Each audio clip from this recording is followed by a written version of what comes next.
covers the month of August, even though it's in late July. So, Fáilte roimh go dtí an cruinniú méasúil den comhairle. You're all very welcome to the monthly meeting of the Council. Now, you have the agenda in front of you. Of course you do. And you've read the papers in advance of tonight's meeting. We're coming from the Town Hall in Enniskillen this evening, and with councillors joining online as well. And I think everybody is acquiescing to this, but just remind the councillors online of the need to have your camera on, which I think all do at this time. Now, just ahead of the outlined agenda, I want to make a reference to yesterday's tragic events in Maguire's Bridge. I, like everybody else in the room, online and in the community, was deeply shocked by the heartbreaking news which emerged from Maguire's Bridge yesterday morning. And my thoughts, and I'm sure your thoughts, are with the families and loved ones of those affected by what has happened. And yesterday I said that I would respectfully ask the public to allow the authorities the space to carry out the necessary investigations, and crucially to offer the appropriate support to those directly involved. So I just repeat that call today in the context of the awful tragedy, ongoing investigations and all of that. Now, I've taken advice on how to proceed here, but I think it's perhaps best to ask each of the group leaders to say something if they wish in respect of the awful tragedy. And so first I'll go to Councillor Coyle, Councillor Debbie Coyle. Thanks, Chair. The Sinn Féin team would firstly like to express our deepest sympathies to the families, friends and communities, both here in Maguire's Bridge and wider Fermanagh and Ennis and County Clare, over the devastating deaths of Vanessa White and her two children, Sarah and James. Vanessa is the 28th woman to be murdered, and the PSNI have confirmed this is a murder inquiry. Here in the north, most of whom have been killed in their own homes. I have been in contact with Women's Aid today, and it's clear that misogyny must be confronted at all levels going forward. Sarah was only 13, her brother 14. There will be many of their friends who will be in shock at this news, and we urge them to seek the support that's offered and if they need it. The PSNI are looking for assistance in their inquiries, and we urge people, if you do know anything that can help unravel this horrendous incident, please do. Steer away from, myths, truths, and things like that. Our thoughts are with the loved ones of Vanessa, Sarah, and James. And we also remember the emergency services that attended the house. The Village Rural Development Association in Maguire's Bridge and the local community school that the children had attended when younger are holding a vigil tomorrow night at 7 o'clock. That's at the Maguire's Bridge Primary School grounds. And the school is also opening up a book of condolences that people can go and sign tomorrow from 11 a.m. to 9 p.m. and Saturday 11 a.m. to 5 p.m. Thanks, Chair. Okay, thank you. Debbie, go now to Councillor Warrington. Thank you, Chair. And certainly when this information came through to us all yesterday morning, it's fair to say we were numbed, and words cannot describe the tragic events in the area, and our thoughts and prayers are obviously very much with all those affected. Let us also remember the emergency services that attended the scene and encountered this horrific incident. At the end of the day, we're all human, and something like this, regardless of how strong we think we are, something like this has the potential to affect us. So let us remember them as well. It is now also important to allow the PSNI to investigate the circumstances surrounding this tragedy and to avoid any speculation that might hamper this. And certainly from our grouping, from the Ulster Unionist grouping, we send our thoughts and prayers to all those who have been affected by this tragedy. Thank you, Chair. Thank you. Councillor Robinson, Councillor Paul Robinson. Thank you, Chair. I don't know how you'd start to say anything about the tragedy event in Maguire's Bridge yesterday. It was a complete shock to myself and the community in the area. And I knew the family very well, knew the father and mother of the fella. I knew them very well. Many times I had a cup of tea in their house. And it was so sad and that to hear that news and that yesterday morning. And just like to extend our sympathy to the family and friends and the local community, and also any information that can help the police in any way, please come forward with information to them, help them to solve this problem. Thank you very much. Thank you, Paul. Go now to Councillor Gannon, Adam Gannon. Thank you, Chair, and like everyone else, I was stunned when we heard or when news started to come through of the event that occurred. It really was a complete tragedy, and obviously my own thoughts and the thoughts and prayers of my party colleagues in the SDLP are with the family, friends, and the wider community who have been impacted by this. Vanessa, James and Sarah were loved family members, and they were loved by their friends and part of the wider community, and it's going to be an immensely difficult time for all of those people. And my sympathies are with them, and I encourage them to support each other as a community through this difficult time. And of course, if anyone has any information that could be relevant to the investigation, that they should contact the police. But really, my thoughts are with the family and friends and community at this time, Chair. Thank you. Thanks very much. Councillor Donnelly, Councillor Stephen Donnelly. Thank you very much, Chair. And on behalf of the Alliance Party, I do wish to express my sympathy and devastation to the family of Vanessa White and her two children, James and Sarah. This is an unspeakably horrendous and devastating event, and I cannot even begin to imagine how people are feeling in Maguire's Bridge right now. It is an ongoing reminder of the huge challenge that we face as a society in tackling violence against women and girls and children, some of the most vulnerable people in our society. And as Councillor Warrington correctly referenced, I think that we have to reflect on the difficult situation that has been faced by the emergency services over the last day or two. I would join with others in encouraging those with information who can help to assist in this investigation to make that clear and to come forward with that. And I would just conclude, Chair, by quoting the words that have been issued by Women's Aid today, which is that to the wider Fermanagh community, please know we are thinking of you all at this time of unimaginable grief. And while we cannot begin to comprehend your pain, please know that we stand with you. Thank you, Chair. Thanks, Stephen. Thanks, Councillor Donnelly. Go now to Councillor Deehan. Thank you, Chair, and thank you for the opportunity of saying a few words on this deeply shocking and very tragic situation. I appreciate the statement as well, Chair, that you issued, and I would concur with all the sentiments that you expressed in that statement. This is a truly shocking, horrific event, and it is difficult for us to comprehend the depth of grief and loss experienced by the families of Vanessa White and her children James and Sarah. And I too wish to express my sincere condolences to the family and friends throughout Fermanagh and also in County Clare.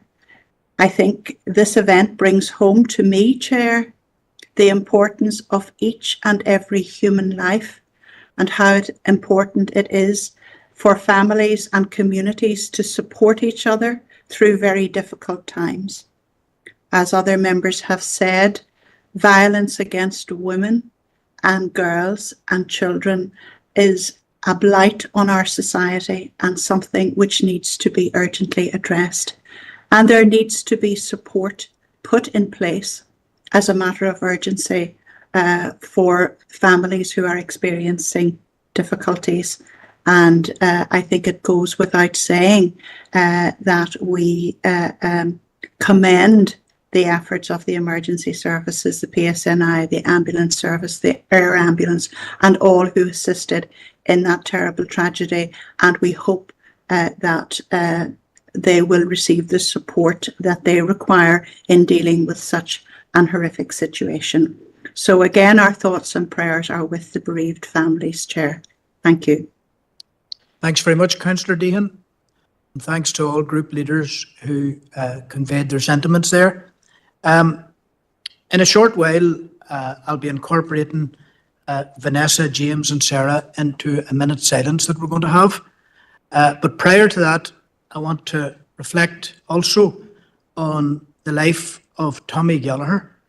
And Adam, out of courtesy, I'll be coming to you after myself, and then I'll take other expressions, from group leaders or whomever wishes to speak.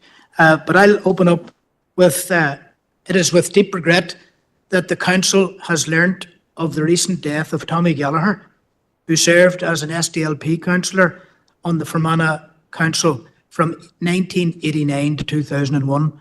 Sometimes that's referred to as the Legacy Fermanagh District Council. Tommy was elected in the DEA, the District Electoral Area of Erin North, for the 12 years of his council service. And from the outset, he demonstrated a real dedication, a steadfast dedication to local issues, to local development, championing rural issues for his constituents. In recent years, Tommy continued to work tirelessly for his local community in the Bleak Development and Heritage Group. I would have met him in that capacity recently, supporting economic initiatives and preserving local heritage. Tommy was, of course, a former MLA for Fermanagh and South Tyrone. I knew him personally in that context as well, as we were both part of the original intake of MLAs in 1998, following on from the signing of the Good Friday Agreement. Always found Tommy to be very civil. This thing about civility in politics, he definitely personified civility in politics. And I can see his mannerisms and hear his voice, when I think about the exchanges I've had with him. So on behalf of the Council, I offer and we offer our sincere condolences, Cove Row Known Cree, to Tommy's widow, Eileen, and their children, Clora, Thomas and Donna, and the wider family circle. And after members have spoken, we will honour the Council's protocol in asking everyone to stand as a mark of respect for former Councillor Tommy Gallagher for a minute's silence. And as I said, we'll be including Vanessa, James and Sarah in our thoughts.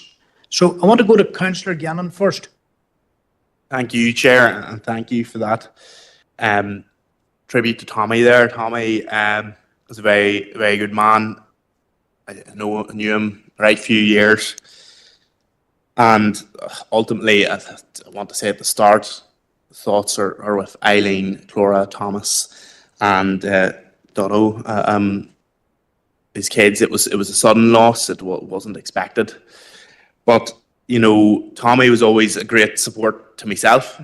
And he would have told me many stories about his time as a councillor and as an MLA. He would have spoke about how he was a part of the SDLP team as part of the Good Friday Agreement and his role in that, and many long nights he had looking over documents and poring over paperwork. And as I said, he was a great support to myself. But the thing that really strikes you about Tommy, I think you mentioned it there as well, Chair, he kept on working for people. He was retired only in name. He was still doing his bit for the community. I would get frequent phone calls from him saying, here, I'm doing this.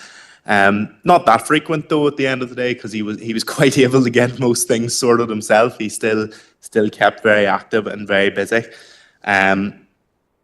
But look, my obviously thinking of the family there, and you know, hope for Tommy and that he rests in peace. So he does. Thank you. Go to Councillor Anthony Feely. Yeah, thanks, Chair, and thanks for giving me an opportunity to speak on Tommy as well. I would like to offer my own condolences to Tommy and my party's condolences as well to his wife Aileen and the two sons and daughter. I knew Tommy fairly well, just outside of politics as well. He was also a teacher in St Mary's Brother for his whole teaching life, I believe, or most of it, and would have taught me and my brothers and my sister as well.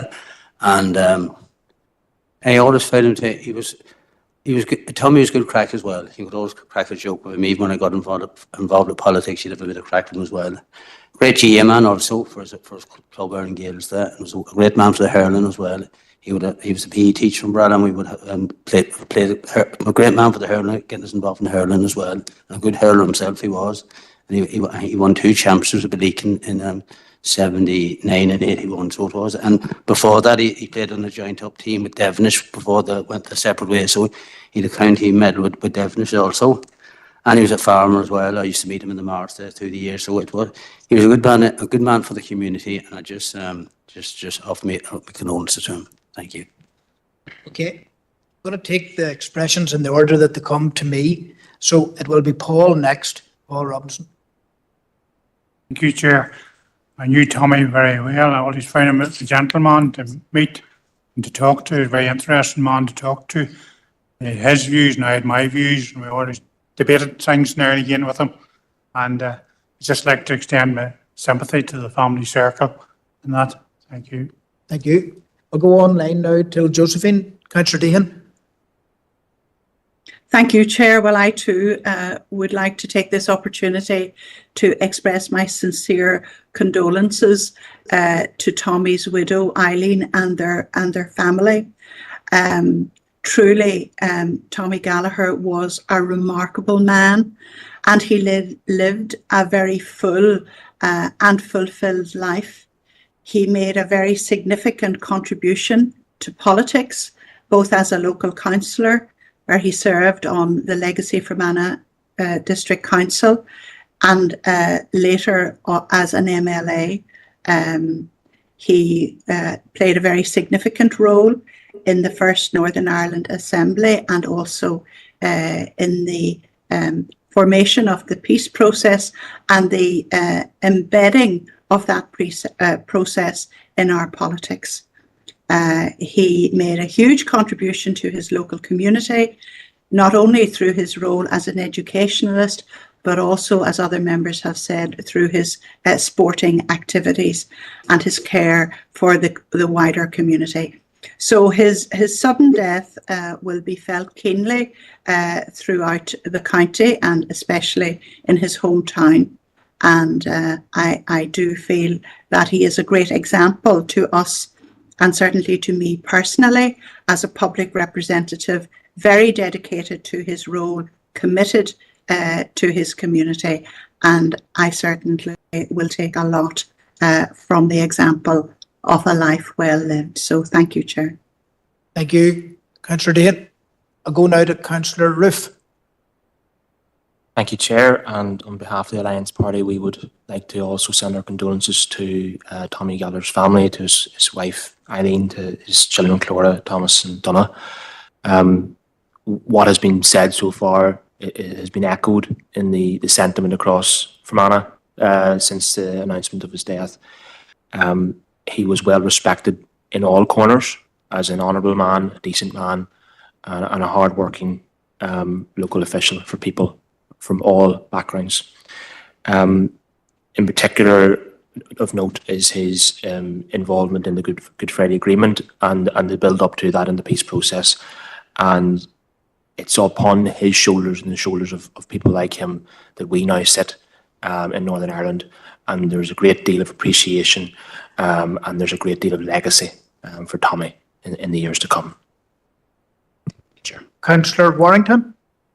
Thank you, Chair. well, I knew Tommy, I'll not say very well, but I knew him in my last employment in Enniskillen here, and obviously knew him from political circles as well. Chatted to him on several occasions, and he obviously, as has already been highlighted, he was a strong advocate for his area of Balik, and indeed for Mana and South Tyrone generally. So unfortunately, like all deaths, it's very sad, and very sad on the family, his wife and children. And there's no doubt that Tommy is going to be missed very much in the Balik area going forward, and certainly from the Ulster Unionist Party group. And I would like to extend our severe sympathy to his wife and his children. Thank you, Chair. Okay. Councillor Coyle. Thanks, Chair, and I know Anthony spoke on behalf of the party, but just on a personal level, I just wanted to say that I was actually surprised at this sad news, because the last time I met Tommy was actually earlier this year when we were both supporting a constituent, and we had to meet up a few times. Politics didn't come into it.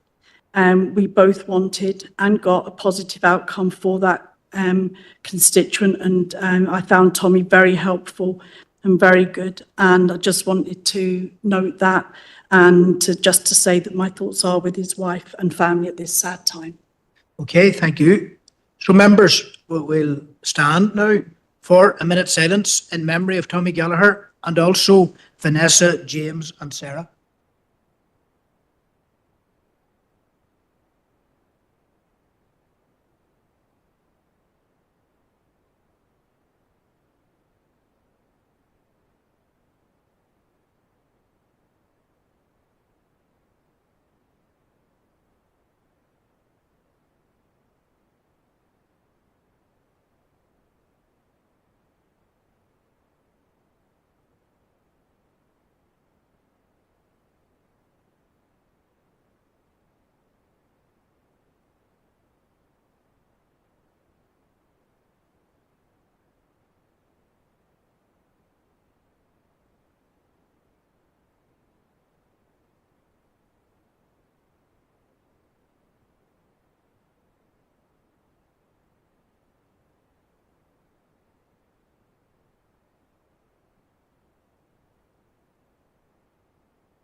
Thank you. Okay. So, members, we come to the opening part formally of our meeting, and first item would be apologies. Before we do that, I'd just like to welcome Ryan Kearney, who is Youth Assembly Member for West Tyrone, and Ryan has been with the council on work experience, you might call it, and in the recent past, he's been hosted very well by Democratic Services, and not least Heather. Thanks, Heather. And we hope you enjoy your time here, Ryan. And if you figure it all out, give us a shout. Okay. So, apologies then. I'll go first till Councillor Coyle. Thanks, Chair. Just to note that Councillor Kelly is going to be arriving late, but apologies for Councillor McArdle, Councillor McCann, Councillor McNulty and Councillor Hayes. Thank you. Councillor Warrington. Councillor Robert Irvine. Councillor Robinson. Councillor Thompson, Councillor Malcolm. Okay. And Councillor Gannon. Councillor McPhillips and Councillor McGrath, thank you. Okay. And everybody else is present, so I can figure that one. Okay, we're going to move now to confirm and sign minutes of the council meeting held on the 1st of July. And that amounts to 23 pages. And this is for accuracy only. So page 1, page 2, 3, 4 and 5, 6 and 7, 8 and 9, 10, 11, 12, 13, 14, 15, 16, 17, 18, 19, 20, 21, 22 and 23. So I need a proposer and a seconder. I've got Councillor Robinson and Councillor Warrington to be left here, both proposed and seconded and agreed members. So then we'll go now till declarations of interest. So I'll want to take any declarations of interest that members may wish to make. Okay. Go now to Councillor Ovens. Thank you, Chair. And there are a few items of correspondence. It's number 13.3, 13.7, 13.8, item 4, and the motion for 14.3. And Chair, if agreeable, could I take my name off the motion on 14.1? That's agreeable to you. Yeah, okay, that's agreed, Mark. Thank you. Councillor Ovens. Councillor Roof. Thanks, Chair. It's just in the paper B, 3.2, just a planning issue. Thank you. Okay. Thanks, Councillor. And I'll go now to the Chief Executive.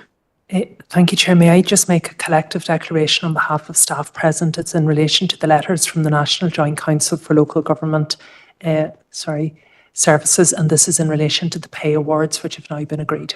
Thank you, Chair. Thank you. Okay, so that's that matter dealt with. Declarations of interest. We'll move on to item 4, and that's matters arising from the council meeting held on the 1st of July. So page 1, page 2, 4.1 there. Well, we'll deal with that now. No, sorry, maybe I've got that wrong. So just 4.1, if you can maybe speak to that, Alison. Thank you, Chair. It's just to draw to members' attention the correspondence received from Mid-Ulster District Council in relation to the A5 ruling, which is very much in line with the discussion the Council had at its last meeting. And also, Chair, you had made reference to the initiative that you're convening with the various mayors, chairs and Cahirlach of the neighbouring councils, as well as the chief executives. And the first available date to maximise attendance is the 8th of September, and that's now been confirmed. Okay, thank you. Alison, look forward to the civic voice being heard in that debate too. Okay, I'll go now to Councillor Campbell. Yeah, Chair, that is important, and I know that later on we will have an opportunity to speak more on the A5 on the motions, and I would propose that we note Okay, the correspondence, Chair. thank you. Do I have a seconder to note the correspondence? Just Councillor Robinson caught my eye first there. Thank you. So that's agreed, members. So that's page 1 and page 2. Page 3. Page 4. Page 5. Yep. There we've a number of items just on page 5. Firstly, at item 6.2, to remind or to confirm to members that the meeting with DAERA officials in relation to the proposed ammonia strategy, that will take place on Monday, the 28th of July at 3 p.m. via WebEx, and the invitations have extended for that meeting. The next item, Chair, item 6.3, is a letter of response from the Minister for Education in relation to the Council's representations around parking issues at St Connor's Primary School in Omagh. And then there's a final letter, Chair, from the Electoral Office also on that page. Thank you. Okay, thank you. So the date of the informal meeting with DAERA officials, that's agreed and understood. Okay. And in relation to the correspondence matter to do with St Connor's Primary School, we'll obviously want that proposed and seconded for noting, and interested councillors to, there's going to be some comments on it as well, so if councillors wish to speak on that. I'll go to Councillor Deehan first, followed by Councillor Brown. Thank you, Chair. Well, first of all, I would like to propose to note this correspondence. I want to comment specifically on the Minister's response. I think this response is disappointing because in his letter, the Minister references budgetary shortfalls, which we all understand, but he also references providing safe spaces for children. Now, in our letter to the Minister, we did highlight that this was more than a parking issue.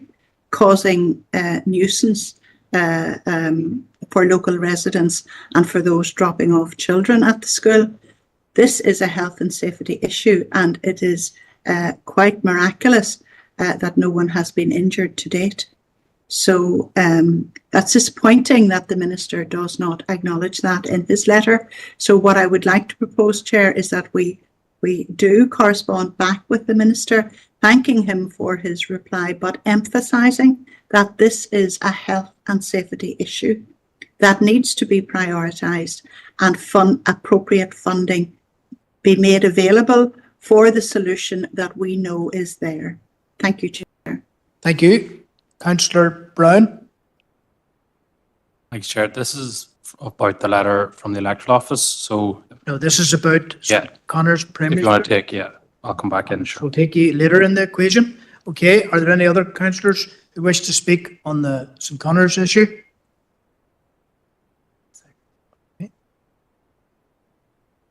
Okay, Councillor Stephen Donnelly. Thank you, Chair. Likewise, it's disappointing that this is still moving at a slow pace. The concerns that have been raised within the community in Lammy are well known. And it does seem to me that at this point we do have the outlines of a potential solution.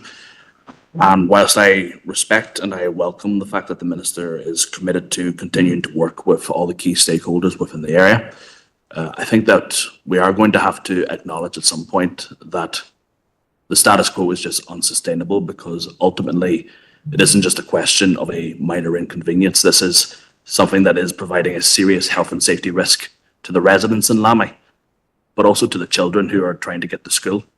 So this is going to have to move at some point, and I'm more than happy to support going back to reinforce the urgency of this situation, and I'm happy to second the correspondence. Okay, thank you. I think this is a very serious issue. Obviously, we all do, right? Especially those of us that are very familiar with it. Even if you were accessing the Oma to Dromore Road and use that area as a shortcut, you will notice how congested it is and the nightmare that it is for residents, people trying to park. It's just a general mess. Now, I would like to invite Minister Paul Given to view this in early September.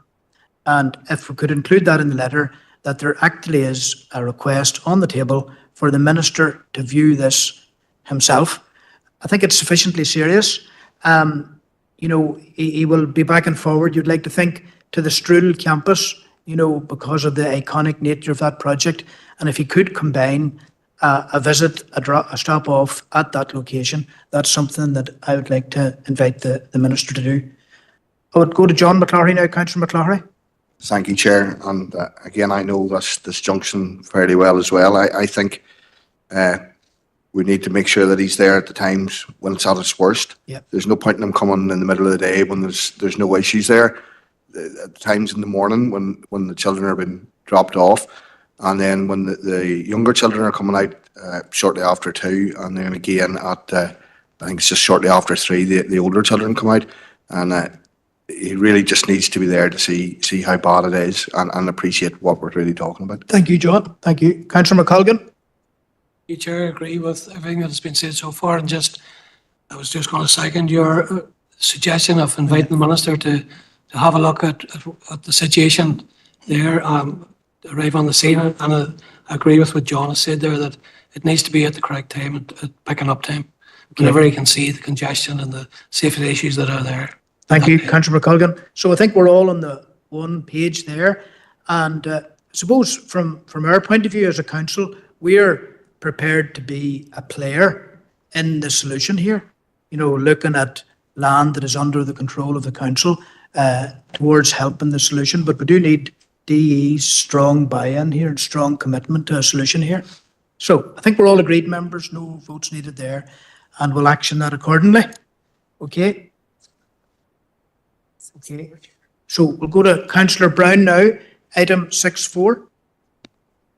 Thank you, Chair. Yeah, this is just in relation to the letter which we received from the electoral office, and on the issue of the electoral IDs.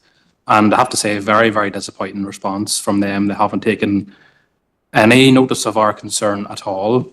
Clearly, if you are restricting who can apply for an ID, then you're making it harder for people to vote.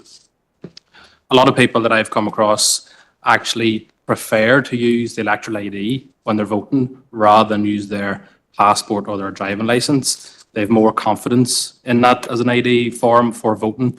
Maybe in the past they've had other forms refused or rejected for whatever reason. So I think, look, people lose their IDs as well. I'm sure we've all done it. We've left the house and we can't find our passport or our driving license or whatever it might be. It's too late then to vote. So the electoral office are saying you're not allowed to have a backup ID, but that doesn't suit a lot of people. So just again to say that I'm very, very disappointed in that response, and I hope that they see sense in the future and they change course, because this will prevent people from voting. Thank you, Chair. Okay, I propose to note Councillor Brown, and a seconder to note. I'll go to Councillor Feely, John Feely.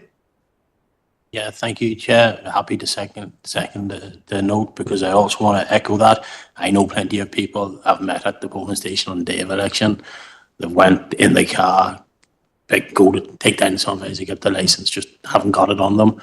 It's always good and sensible, I'd say, to have at least one backup. I know myself, one time my license was away getting renewed. I had my passport, so I had my second thing. So I cannot understand why any organisation which is supposed to be progressing and selling the democratic process would be putting barriers in front of people to go out there and vote.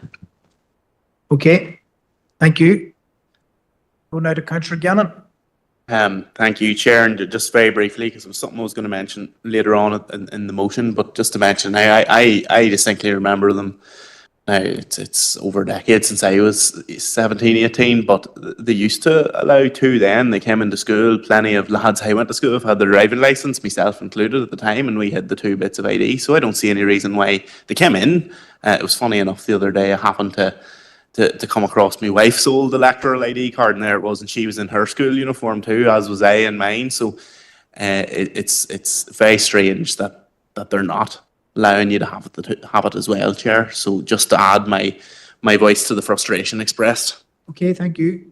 Councillor Gannon, you said it was over 10 years ago when you were 17. Could you be more precise? Okay, so we've agreed then, members, on the concerning nature of that. And Councillor Reddy, of course.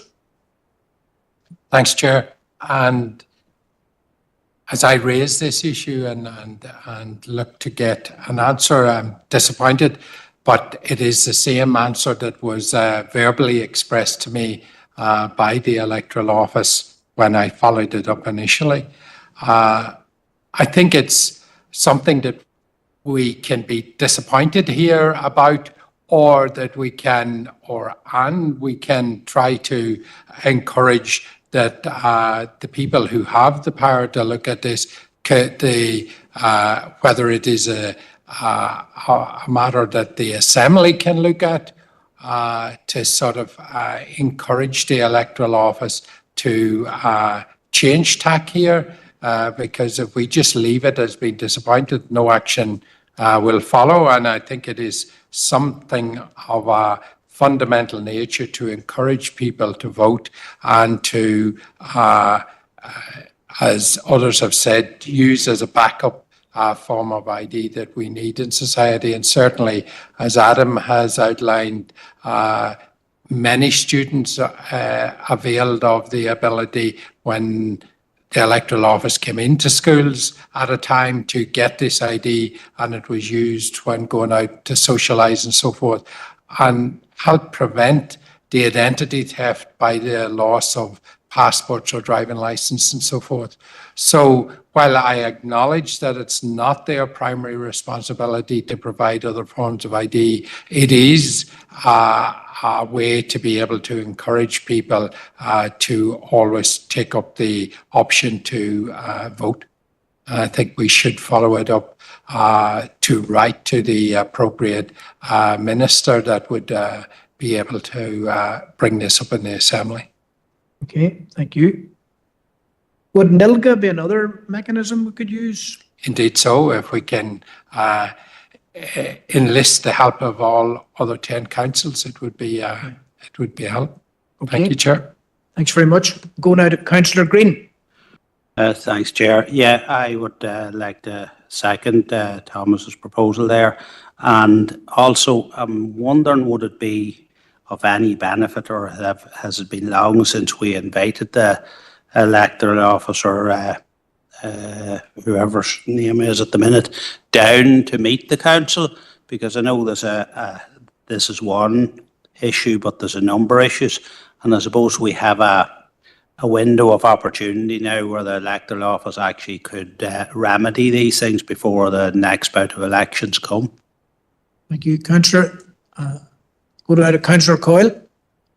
Thanks, Chair. Well, I'll second what Seamus just said there. I think that's a good idea. And I was just going to also propose that that we write to the Secretary of State as well, because surely somebody is above the Chief Electoral Officer, because is this where the decisions are coming from, or is there somebody higher than him putting these barriers in the way of people that want to vote?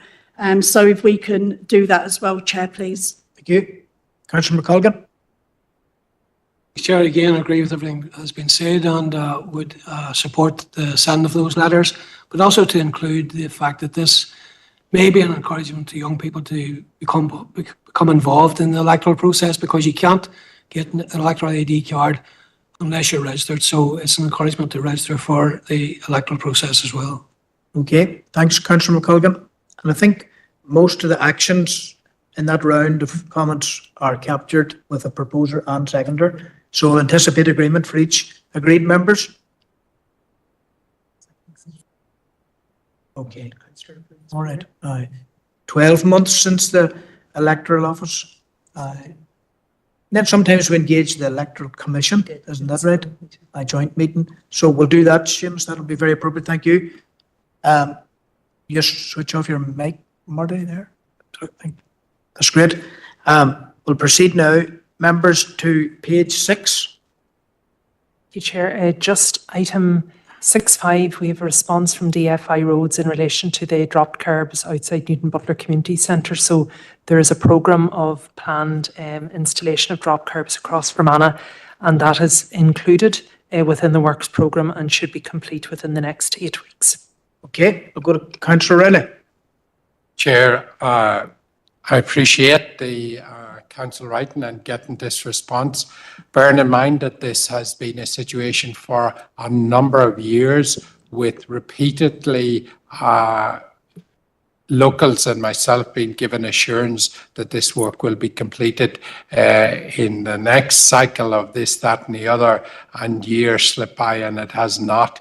So while I appreciate the reply given, the truth will be in when it gets done, Chair. So I look forward to that happening as soon as possible, so that we spoke about the primary school and the health and safety concerns and the condition that was pertaining in that incident. Well, then in this one, where you have somebody with a mobility, a disability issue, having to get out into the live stream of traffic, is a health and safety issue of the utmost. And I hope that DFI reflect on this and get the work completed. Thank you. Okay, thanks, Councillor. And proposal to note, I'm sure, from yourself, Thomas.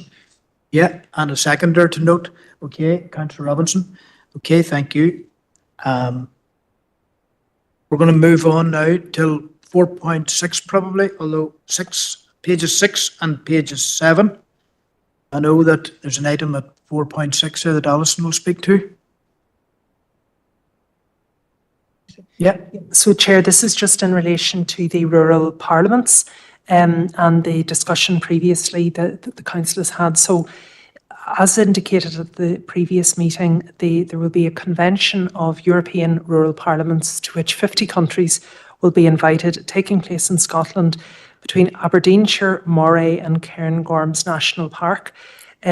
The details of the programme are not yet available, Chair, but Scottish Rural Action are involved with certainly some of the community aspects around the programme. Given the relevance to the Council District Chair, my expectation is that members would wish to nominate a delegation to attend.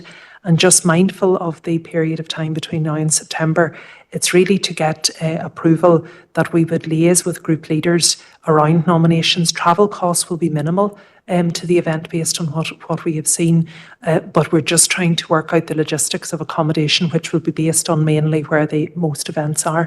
So the request or the recommendation, Chair, would be that we engage over the coming weeks now with group leaders to secure nominations. We could regularise those then at the council meeting in early September, and we will continue to try and get confirmed details of the programme. Thank you. Councillor Green. Yeah, I would be happy to propose that. Okay, thanks, Seamus. And seconder, Glenn Campbell, Councillor Campbell, thank you. Nothing further to be said in that. That's it for now. We'll mark that for now. Thank you. Page 6 and page 7. Page 8. Right, Alison? Thank you, Chair. Just item 6.11, members. There was some discussion at last month's meeting regarding motions and honesty and truthfulness. So I've had a look in accuracy and truthfulness. I've had a look in the intervening period, and the guidance would suggest that the best way to deal with this would be to have almost a guide or some suggestions around motions, which would then be appended to standing orders. And I've looked at a few models for those. What I would suggest, Chair, if members were content, is that towards the end of August, I would arrange just a briefing to gauge your own views on maybe some suggestions and draft some or have some drafted proposals with a view then to an update being brought to Policy and Resources in September, which would then incorporate the final review, if you like, of that matter. But it would just be to get members' buy-in in the first instance. Okay. Go to Councillor Coyle. Thanks, Chair. Yeah, I'm happy to propose that. Thank you. Proposed. Do I have a seconder? Okay, I'll go for Councillor Gannon. Thank you. It's like an auction. Councillor Gannon and Paul Robinson through level. Based on previous. Okay, so that's proposed and seconded and agreed. Okay, so page 8 and page 9. And then page 10, page 11. Yep.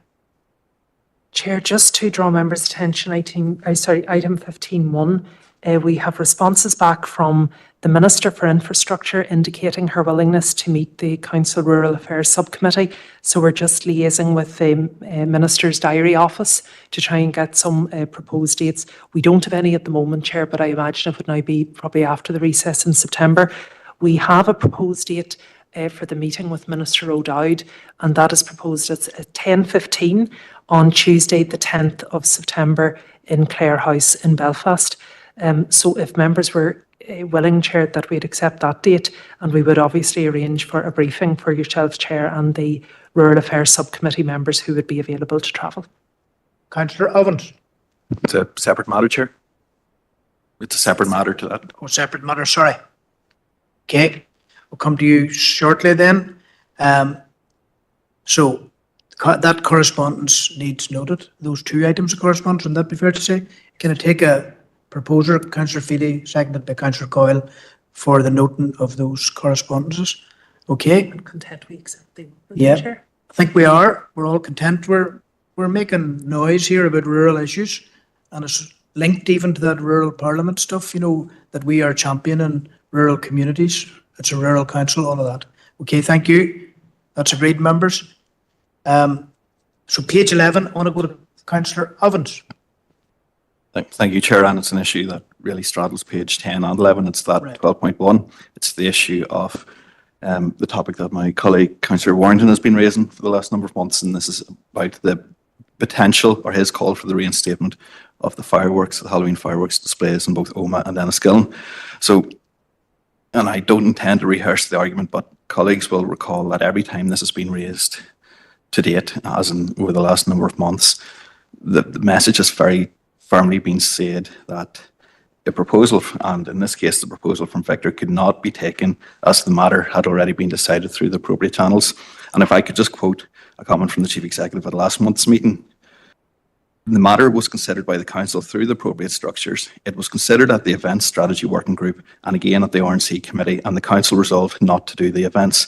If you wish to reconsider those, that's fine, but it'll be September before you do so. So I contacted the Council. I mean, that wasn't my recollection. So I contacted the Council officers asking for a copy of the reports, the minutes, just really when that proposal was put and when this Council took the resolution, because it's very clear in terms of what was said at last month's meeting, the Council resolved not to do the events. So I got a response a little bit after, and it was stated, whilst members do recollect discussions, no minutes are kept of the member estimates workshops. That's okay, they're informal discussions, but this is the important bit. There is no mention of the fireworks in the formal estimates meeting of the 6th of February 2025. So we were told, or Councillor Warrington was consistently told, you are not entitled to make this proposal because this decision has been taken. And when you pressed where was this decision taken, it was depend on who was speaking and depend on what meeting, because I have listened back carefully to the meetings and there are a number of inconsistencies in terms of the advice that has been given. But it seemed that most of the emphasis seemed to be placed on the estimates because there wasn't a specific consideration within the estimates. But it's clear from that, from the Council officers, there is no mention of the fireworks in the formal estimates meeting of the 6th of February 2025. So just to be absolutely clear, and I know this will be disputed inevitably, but from my perspective, having gone through the evidence and having gone through the papers, sometimes I'm a stickler for detail on this, and this is not the first time, in my opinion, there have been inconsistencies or inaccurate advice provided to us as councillors. There has been no specific resolution not to reinstate these, or no specific resolution not to reinstate these events. There have been meetings where it could have been discussed that they were reinstated, but there has been no decision taken not to reinstate it, despite what was said. So, Chair, my question would be, and this is quite a significant, or I'd consider quite a fundamental issue, do council officers want to retract the comments that were provided at various meetings, including last month's meeting, the RNC committee meeting previously? And do they accept that those inaccurate statements are in fact inaccurate? Because that's my opinion. Thank you. Okay, thank you, Councillor Evans. I want to go to Councillor Rennie next. Declaration of interest from Councillor Rennie. Okay, thank you for that. I'll maybe switch your mic off. So there aren't any other contributions. Over to you, Alison. Yeah, no, so I suppose to answer the question, Chair, no, I'm firstly satisfied with the advice and satisfied with the information, and nor do I wish to or am required to retract the comments. If I may just perhaps, and I know Councillor Evans has referenced his attention to detail, so maybe we'll just focus on the detail. So in relation to the structures, the council structures are the Event Strategy Working Group and the Regeneration and Community Committee. And the estimates working groups establish the budgets that are set. In relation to, and just my 2023, the council, we had removed obviously the fireworks previously. The council had considered both of the estimates around the reinstatement of council-funded fireworks events at Omagh and Enniskillen. That was, I think, an additional provision of £50,000 was included within the estimates at that time for that purpose, and it was agreed that that would be considered through the Event Strategy Working Group. The Event Strategy Working Group considered that and decided that that would be put to other events. Those were notably events of scale. There were three terms that were used: growth, scale, and one other. That escapes my memory now. And that was ratified by the Regeneration and Community Committee, which would have been February 24 or thereabouts. When we embarked on the estimates process last year, we very clearly showed that the assumptions for all events were predicated on the previous decisions. The same budget, and we also said that no provision had been made for fireworks. That was included on slide 1 on or one of the early slides of the presentation. Members asked the question, that was restated, and we confirmed the position was as previously taken by the council, and that was the assumption going forward. That was therefore continued and accepted and adopted in February 2025 with the adoption of the estimates. So I'm fully satisfied that we've been consistent and accurate, and that remains the position. Okay, I'm going to move on from that now. In page 11, I want to make reference to the end part of that item, number 12.1, and because the council is doing tremendous work in promoting events and festivals, and tomorrow, for example, and the following day are really noteworthy in this respect. Hundreds, if not thousands, of members of our community will enjoy free or very affordable family days at Fort Hill Park. Hats off to Fort Hill tomorrow afternoon. Be there if you're about. If you're not committed to a working day tomorrow as such, then hats off to the Fort Hill. And then on Saturday in Omagh, in Grange Park, is the Teddy Bears Picnic. And it's much more than a Teddy Bears Picnic. St. Eugene's Band and everybody, various stall holders, our biodiversity team engaging with the community. All of that's happening and is a tremendous success every year. And I always take the opportunity to remind people that Jimmy Kennedy from Omagh wrote the iconic, internationally renowned Teddy Bears Picnic song. So I do want to promote those festivals. Like I walked through the various parks recently both and spoke to people and encouraged them to come along when this provision, this excellent provision, is made for them. So that's that promotion of the two upcoming events in both Enniskillen and Omagh in the next 2 days alone.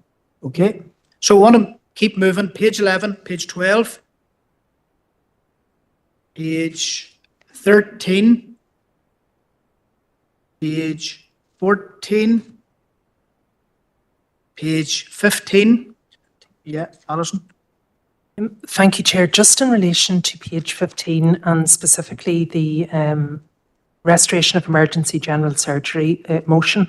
So I would highlight just to members, firstly, Chair, we have received response from the Finance Minister who has indicated his willingness to engage in a discussion on those matters relevant to his department. And so that element is for noting if request that. But secondly, Chair, I just wanted to highlight to members, and I know there has been clearly a lot of activity over the last number of weeks in relation to the consultation and associated arrangements. But Chair, you had convened a meeting with representatives of Sabre Acute Services and group leaders earlier in the week. And in the course of that meeting, a number of suggested actions and proposals were discussed. And you requested that we would bring those this evening for members' consideration. So firstly, Chair, while members, I think, have done this through our consultation response, Sabre Acute Services would be keen that the Council would formally endorse its roadmap for the retention of services and also the reinstatement of emergency general surgery at South West Acute Hospital. It's very much consistent with the terminology and language that the Council has also been using in our work with ICLRD. Secondly, Chair, there was a general consensus from those in attendance, including obviously our councillors, that we should now be writing to the Western Health and Social Care Trust and also copying that to the Minister to request that the current consultation is paused until a full vision document setting out the future sustainability, the future sustainable development of the hospital with the appropriate provision of services, full services, is completed, is consulted upon, and obviously has input from key stakeholders. And finally, Chair, that we would continue to cooperate with the campaign, but with other interested groups on data gathering and information sharing as we seek to inform our responses to any future consultations. And then finally, Chair, members will recall that when the temporary change was introduced, we had been asked to seek legal advice as to what remedies may be available to the Council, and we did that at that time. And I'm not obviously breaching any of the advice given at that stage, but it certainly now, in my opinion, would be timely for the Council to refresh that advice in the context of the move towards a permanent decision, which has now been communicated. So that's really the summary, Chair. I hope it's an accurate reflection, and I know you convened the proceedings. Yeah, I had a very good meeting in the past couple of days with SOAS, with the team. I want to thank the group leaders who were able to attend.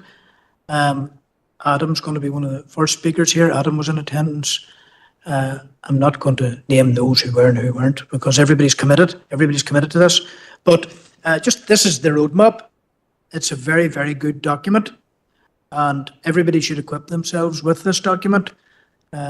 It's ensuring a sustainable long-term solution for all hospital services in the SWA catchment area. And again, the cross-cutting nature of this and the rurality of the area concerned, we need to all be familiar with the content of this. It's well researched, well written, and it's something I think we can all endorse. I'll go to Councillor Gannon first. Thank you, Chair. And firstly, just to propose to note that the Minister of Finance's response, possibly the department that would have been least targeted by that motion in terms of it being cross-cutting. So hopefully we get a more positive intervention from other ministers on this, because that motion was proposed prior to the launch of the consultation, and now that that's been paused, really it's still relevant today, you know. I think we need to be asking the Minister for Health, Mike Nesbitt, to get more actively involved in this. It was good to see him finally take an interest in the matter and finally intervene. You know, we've been asking for that for a long time. Basically we've been asking it since it was Robin Swan and the executive came back in. There's a couple of other, I'm happy to propose the suggestions Alison made there. There was a couple of other points. Obviously, I had to jump out of that meeting slightly early, Chair. But there was a couple of things. Would be one that I would like to propose additionally, that we write to RQIA to ask them to conduct a review of their recommendations, because the Trust have said basically everything across the board was green, every recommendation was met. I would be interested in an independent review of those and an independent position on those, because it's paused, this consultation, so we need to keep working and try and get as much together as we can. As well as that, Chair, I think I would like to propose that we as a council do endorse that roadmap. As you said yourself, it's a very, very good document. It is all encompassing, and as Alison has said, it's very much in line with everything this council has been doing and saying and working towards. And it's about more than emergency general surgery. I'm pretty sure most, if not everyone here, has read it at this point. But it's a very good document as well. But my final point, though, Chair, is whilst this consultation is paused, it really needs to be the start of, one, the Minister being actively involved, and two, the start of a process by which there is a clear, coherent plan and vision for SWA. It's such an amazing hospital. It has amazing potential. And I think there's a lot of work to be done, but it can be done with the right minds involved and the right attitudes towards it, which may have been lacking so far, but hopefully a few people in positions of power will take notice of the likes of the campaign group and the likes of our voices here as well, Chair. Thank you. Okay. There's also the whole concept of a hospital serving a rural area requiring protection, you know, like in law, legal protection. That is a concept elsewhere, could be implemented here, you'd like to think. Go now to Councillor Coyle. Thanks, Chair. I think the Chief Executive did give a good summary of the meeting, and there was a lot of focus on the rural issues and being a rural hospital.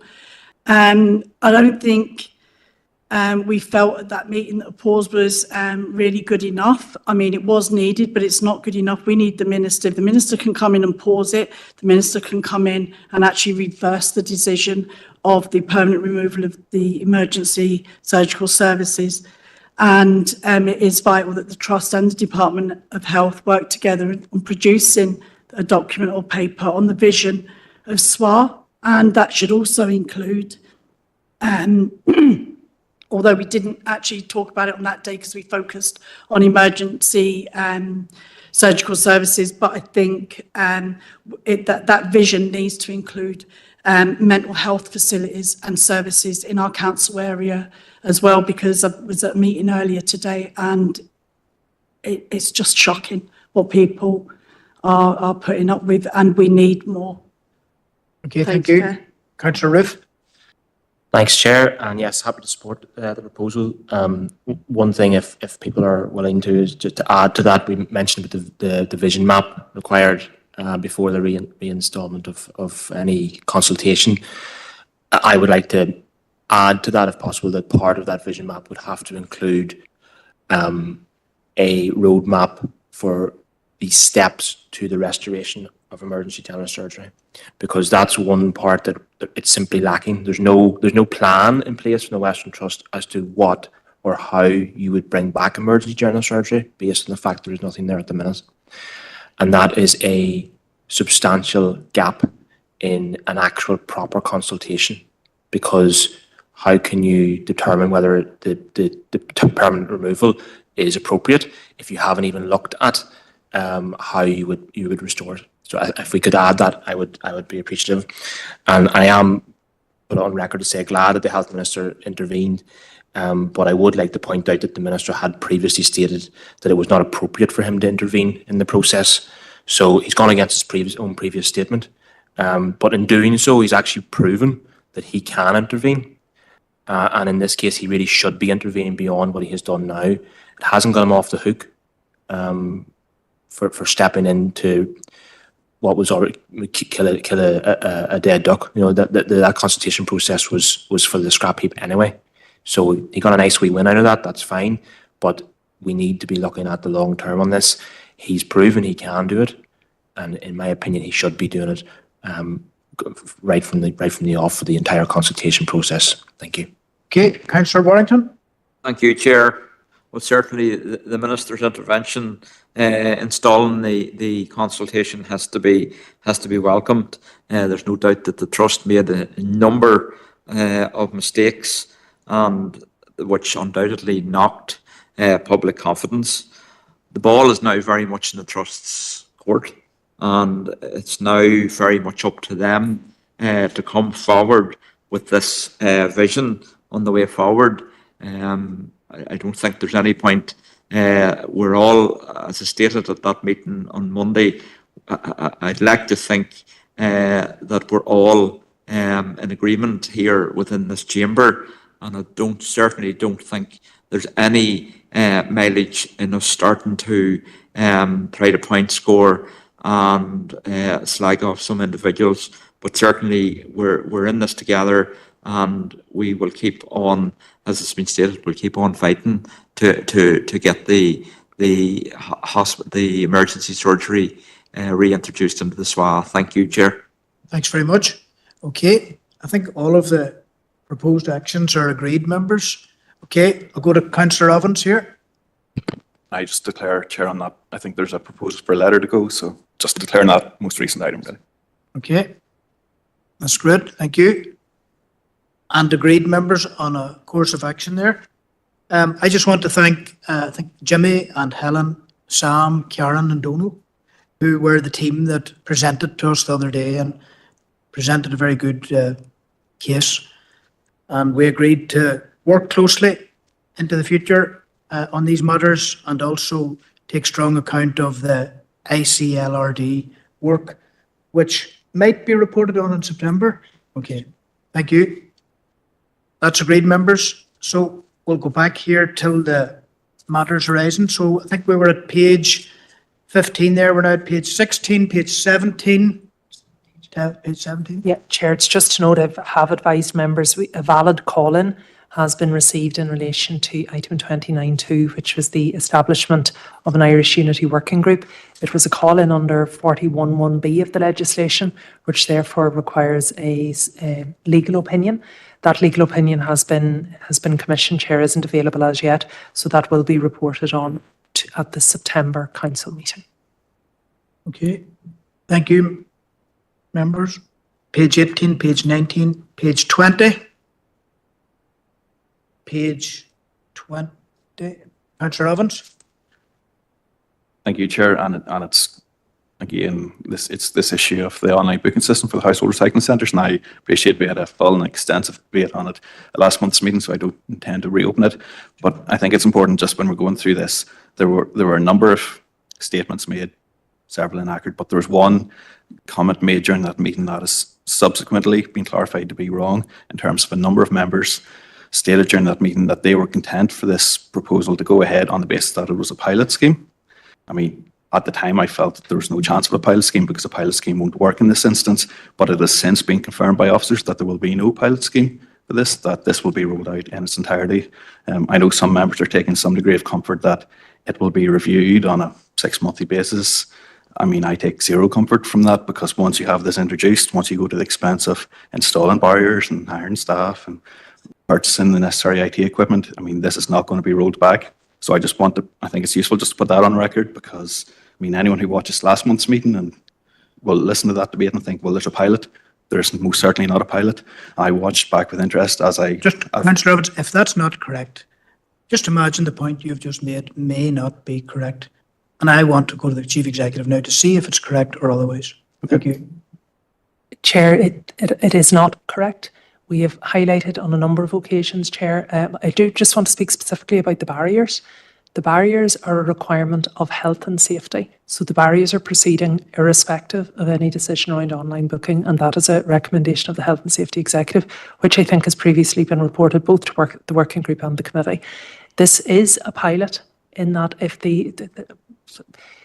or trial, however you want to describe it, in that if the council considers that the arrangements are not effective or successful, we will then revert to our current arrangements of no online or pre-booking arrangements. We will not be removing barriers because they are a requirement for the health and safe operation of the site. So just to be clear, Chair, Council has agreed that we bring this forward. That is our decision. We are proceeding on the basis of implementation. That will therefore be on a pilot basis and reviewed. The barriers and all infrastructure remain in situ in perpetuity. Great. Thank you, Chair. I mean, sometimes this council does what it does best in terms of, sometimes I don't know whether it's delivered or not, but it conflates two separate issues into one. I mean, the barriers is only one piece of this one. They're a physical piece of infrastructure, but the primary issue of the online booking system is the fact that people have to go online to book a slot to go to a household recycling centre, or alternatively, Monday to Friday, ring through on the helpline. I mean, that's irrefutable in terms of that is what is going to happen. And I don't know whether the Chief Executive was in the previous Environmental Services Committee, but from my recollection, I watched the committee back, and I'm sure it's still available. The advice given at that meeting was that this would not be a pilot. There was pretty clear, I mean, that was a pretty clear position from the council on that. So, okay, the reason I allowed you to make a lengthy contribution was I interrupted you in the first part, to just say, hold on a minute to check if it's correct. So thank you, Councillor Evans, for your contribution. I'm now going to go back to the Chief Executive for further fact checking. Okay, no, Chair, I do believe the Director clarified this on the evening because members had referred to a pilot that John, who's here, had come in at the end to say he had misinterpreted. I think he described the terminology. He said, of course this will be reviewed, of course it'll be checked. Yes, it's a pilot. So that, I mean, the only conflation I would say with respect, Councillor, is perhaps what you're doing. We're not conflating. This is actually very clear. Health and safety requirements have dictated the installation of barriers. So that's number one. The online booking is also a significant mitigation towards the safe operation of sites. If the council considers that online or advanced booking is not effective for our purposes, we can revisit that. So I don't know how much more clear that can be. Okay. John, do you want to add to that, or Director John Hughes? Thank you, Chair. Yes, as Chief Executive referred to the clarification that was provided Environmental Services, I think when it was put to me initially about a pilot, I know one of the things that had been discussed at one point was, do you trial something in one site or in only a site? So it was when the question was asked to me about a pilot, I misunderstood that as being at only one or a limited number of the sites, as distinct from, as I clarified, that we would implement the system and that we would review it on an ongoing basis. And as the Chief Executive clarified there now, that a system, it's an IT system. It can be stood down if the system is proven not to be effective. Okay, thank you. So moving on, members, I think that completes the matters arising from the doesn't. There's one other item, is there, Alison? Just when you get to page 23. Okay, page 22 and 23. Just on page 23, we have two items of correspondence. First, item 30.4 from the Executive Office. We were just asked an update in relation to what was then the recently announced social and racial cohesion funding. So we have included the correspondence from the Executive Office Chair, which in summary is we have been allocated £20,000, which our team is now working up the detail of a proposal with relevant stakeholder organisations. That will come back in to the Regeneration and Community Committee in due course. I suppose what I would say, Chair, while welcoming the funding, it's quite an amount to receive without necessarily having the full details of plans worked up. So I think what we have been trying to encourage the Executive Office, even in the context of our own good relations plan, is that if we had indications of this earlier in the year, it would actually give an opportunity for it to be worked through. But I do accept that this arose largely as a result of the recent race riots and civil unrest. So that's I suppose, the first item. And the second item, Chair, is just to confirm a response received from the PSNI. This was in response to the Council's letter regarding the A5 and the potential traffic build-up for the Tyrone traffic to the All-Ireland semi-final, and also traffic attending the 12th of July celebrations. And the response there is from Superintendent Maguire. Okay, thank you. I'll go first to Councillor Donnelly, Stephen Donnelly.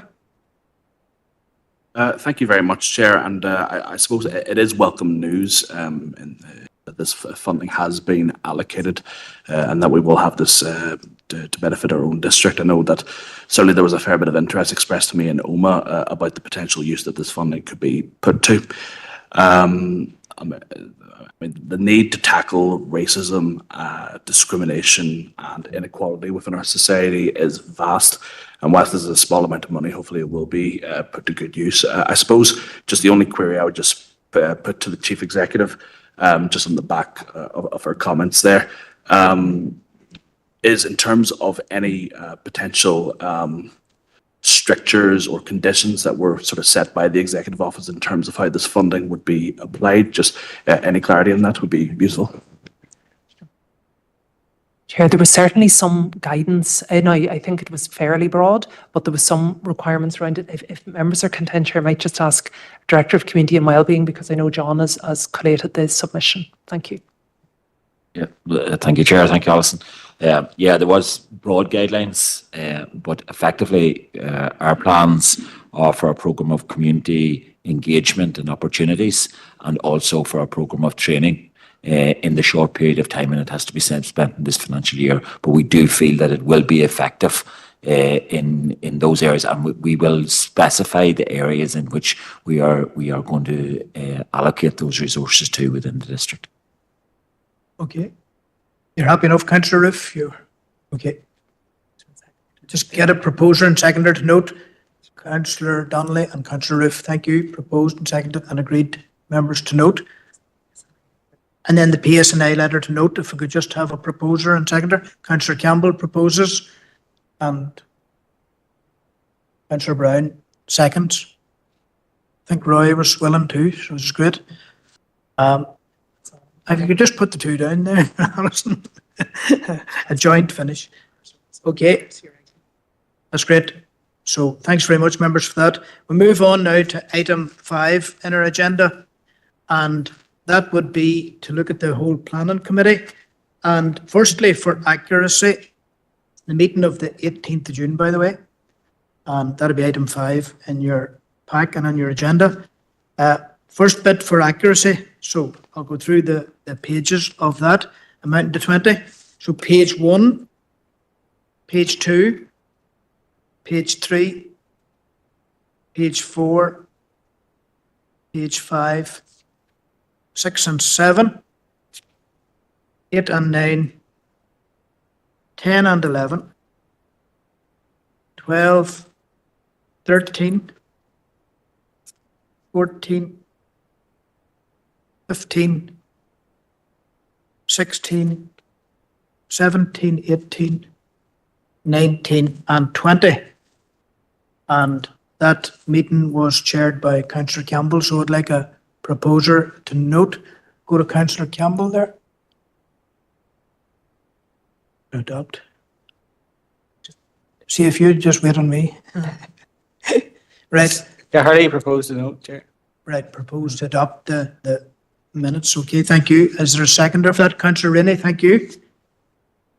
And now we deal with matters arising, which is item 6 on your agenda, page 1, page 2 and 3, 4 and 5, 6 and 7, 8, 9,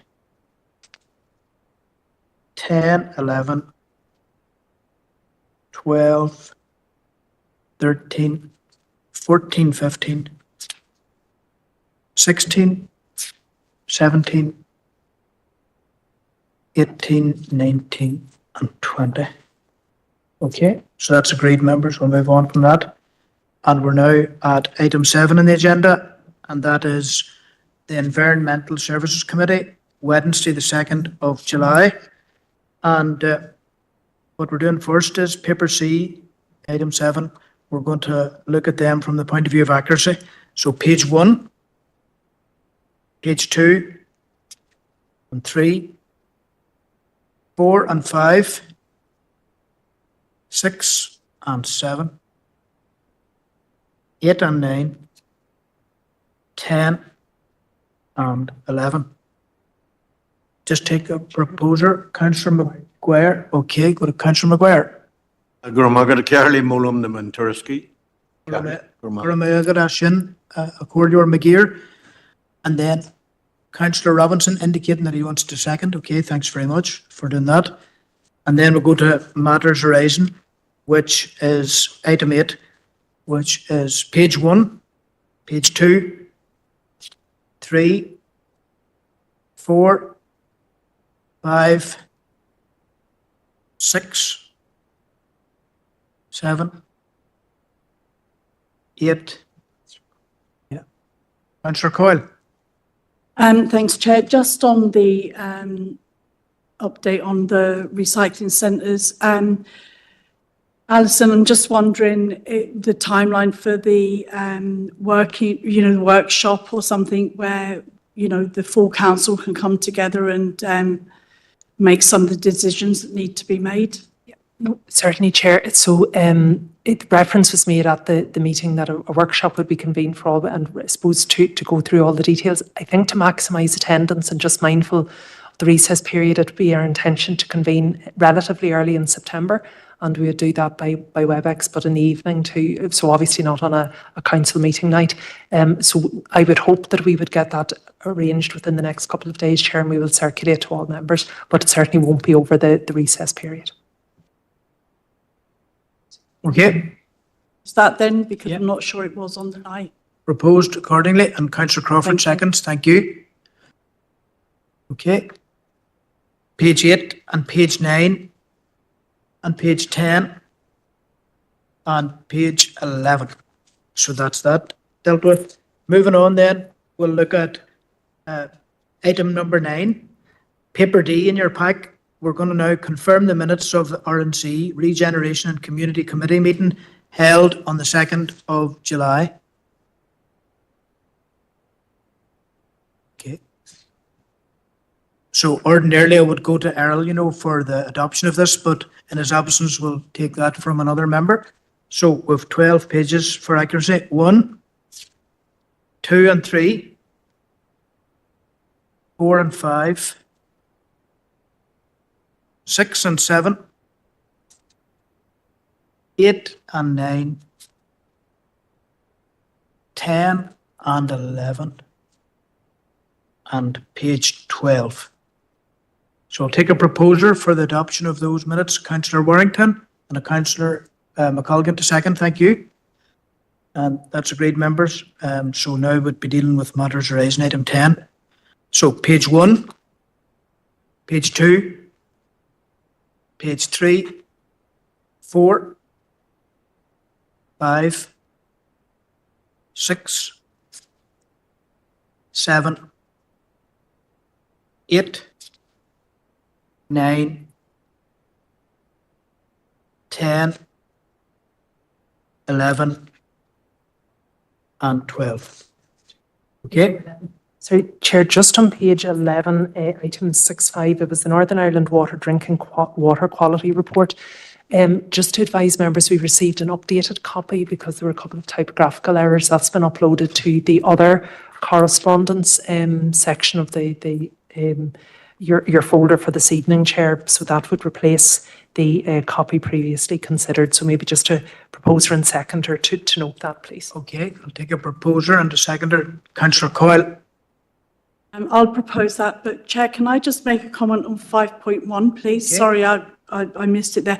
I just wanted to congratulate, I know it was done at that meeting, but it's been actually ratified tonight, all the people that got the award, the grants, the one from the £1 million. So it's really important, I think, to highlight that this council is giving out £1 million now this year, direct, straight to communities. And I just want to, I'm sure there are some groups that may be a little bit disappointed because they didn't make it. I just want to ask if those groups are being, consulted with and maybe helped maybe for another application, because obviously that it'll be coming out over the next 4 years. But it's not easy doing application forms. It's a lot of hard work. A lot of work is put into it. A lot of information is needed. I just want to congratulate, because although the council is giving the money, those groups, probably 99% of them are volunteers, have actually put together really good application forms, which I know personally is really hard to do. And now they're benefiting for whatever groups they're representing. So I just want to say well done to all the groups that have received it this year, but not to give up hope, hopefully for the groups that might be able to claim it over the next few years. Okay, thanks, Debbie. I just want to check with Councillor Anne-Marie Donnelly if she wished to come in at this point. I think you had indicated maybe withdrawing your hand. Yes, Chair, I was just coming in the second and open there, that's all. Okay, thanks very much, Councillor Donnelly. And I'll go now to Alison. Chair, it's just on a couple of points. So firstly, Councillor Coyle, now with the recommendations adopted this evening, we will be notifying all groups, those who've been successful and those who haven't. And there is an appeals process available, which I suppose is the first thing. Individual feedback will be available to all of those groups who have been unsuccessful on this occasion. I know at all of the information events it was highlighted that this is a 5-year programme, and encouraging groups to come forward and I suppose to support them in that process. The other few actions that we will be doing as well, Chair, and we'll be reporting back to committee, would first of all be a review, because now I know it's only year 1, but we did indicate if there were any maybe gaps starting to emerge, that we would highlight those, and particularly if there were areas maybe of weaker community or sporting infrastructure that might need some assistance and support.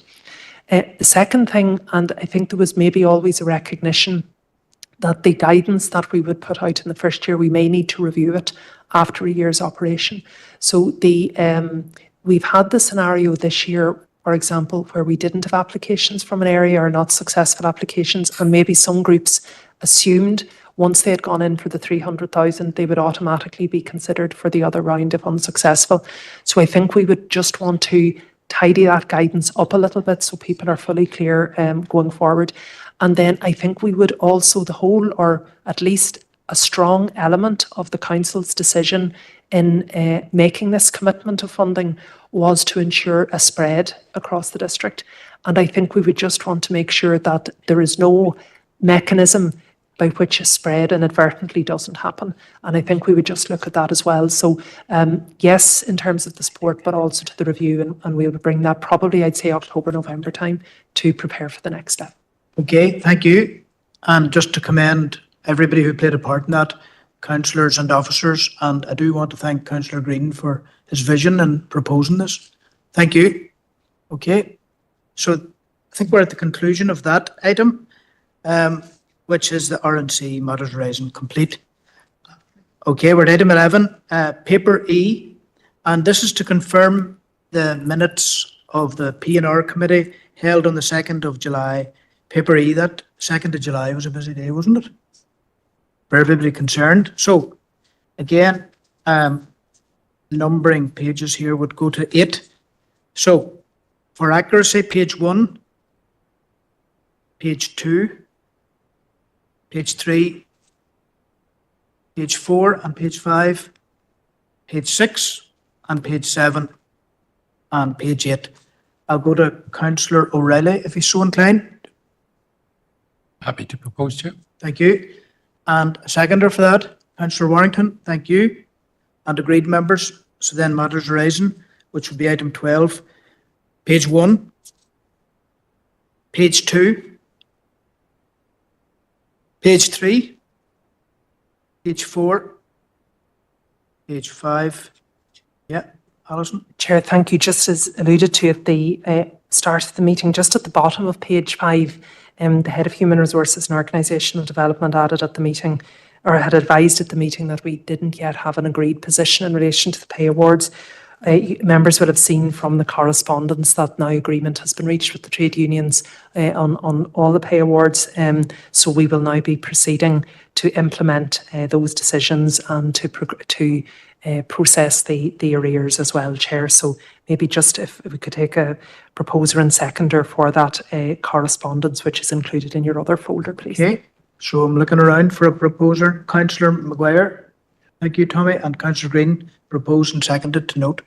Okay, thank you. That was page 5, wasn't it? Page 6, page 7, page 8. Okay, that's agreed, members. Okay, so that's the policy and resources. And before we go to correspondence, I just want to draw your attention to something. I think you'll see a hard copy of this on your desks. Just want to mention that now, if you don't mind. Yeah. Okay. Earlier today, I met with Melanie Hanna, myself and Pauline Clark, the council's age-friendly officer. Is that the title? Yes, correct. Aye, okay. And we have obviously councillors who sit on the SWAP group, you know, the Southwest Ageing Partnership. So I think they and all other councillors could pay particular attention to this. And you're being invited to sign up to this Alzheimer's Society. It's really to be part of a councillor network receiving information about dementia and Alzheimer's. So I would encourage all councillors, and Melanie would be very pleased, you know, that we could top the charts of the number of councillors who are signed up to this within our organisation. So I'll go now to Councillor McCloughy, who shouldn't be talking about ageing matters at all. Thank you, Chair, and I welcome your sponsorship of this item. Also like to include that councillors make themselves aware of the wristband scheme which Pauline and Melanie were pushing just before my term came to an end.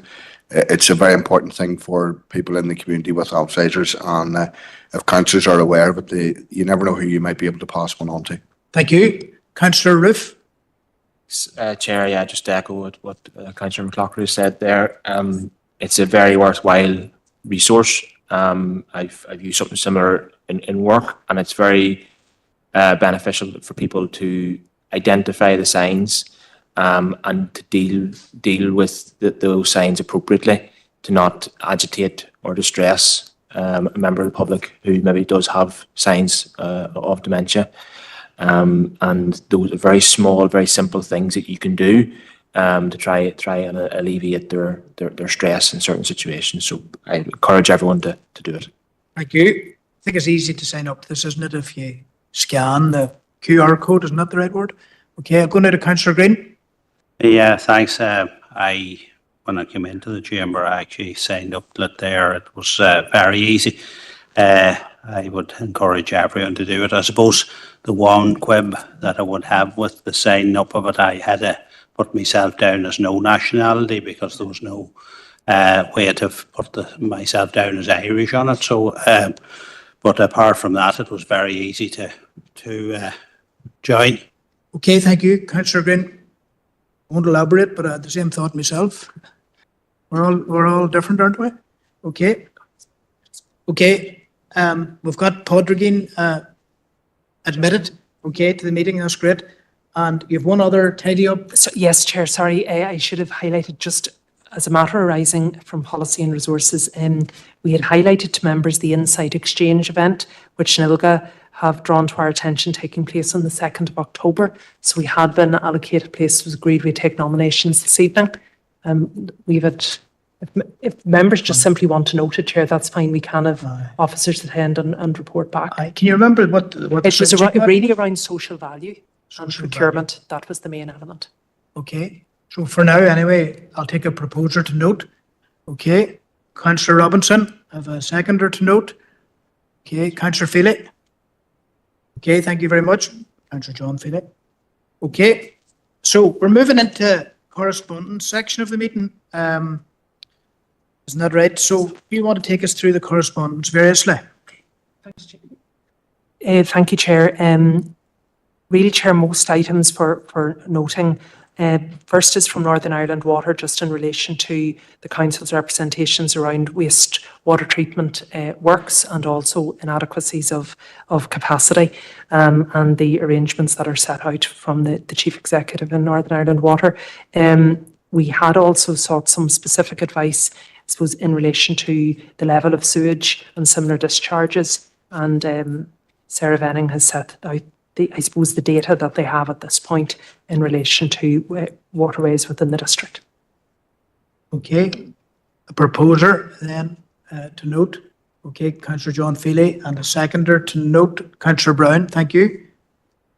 Moving on then. Yeah, thanks, Chair. This is just in relation to the Derry Lynn Road. We had asked the Minister just to look specifically, given the, I suppose, the transboundary nature really. So the Minister has highlighted that just given the volume of requests for general maintenance upkeeps for the road network, they really don't have sufficient budget to deal with everything.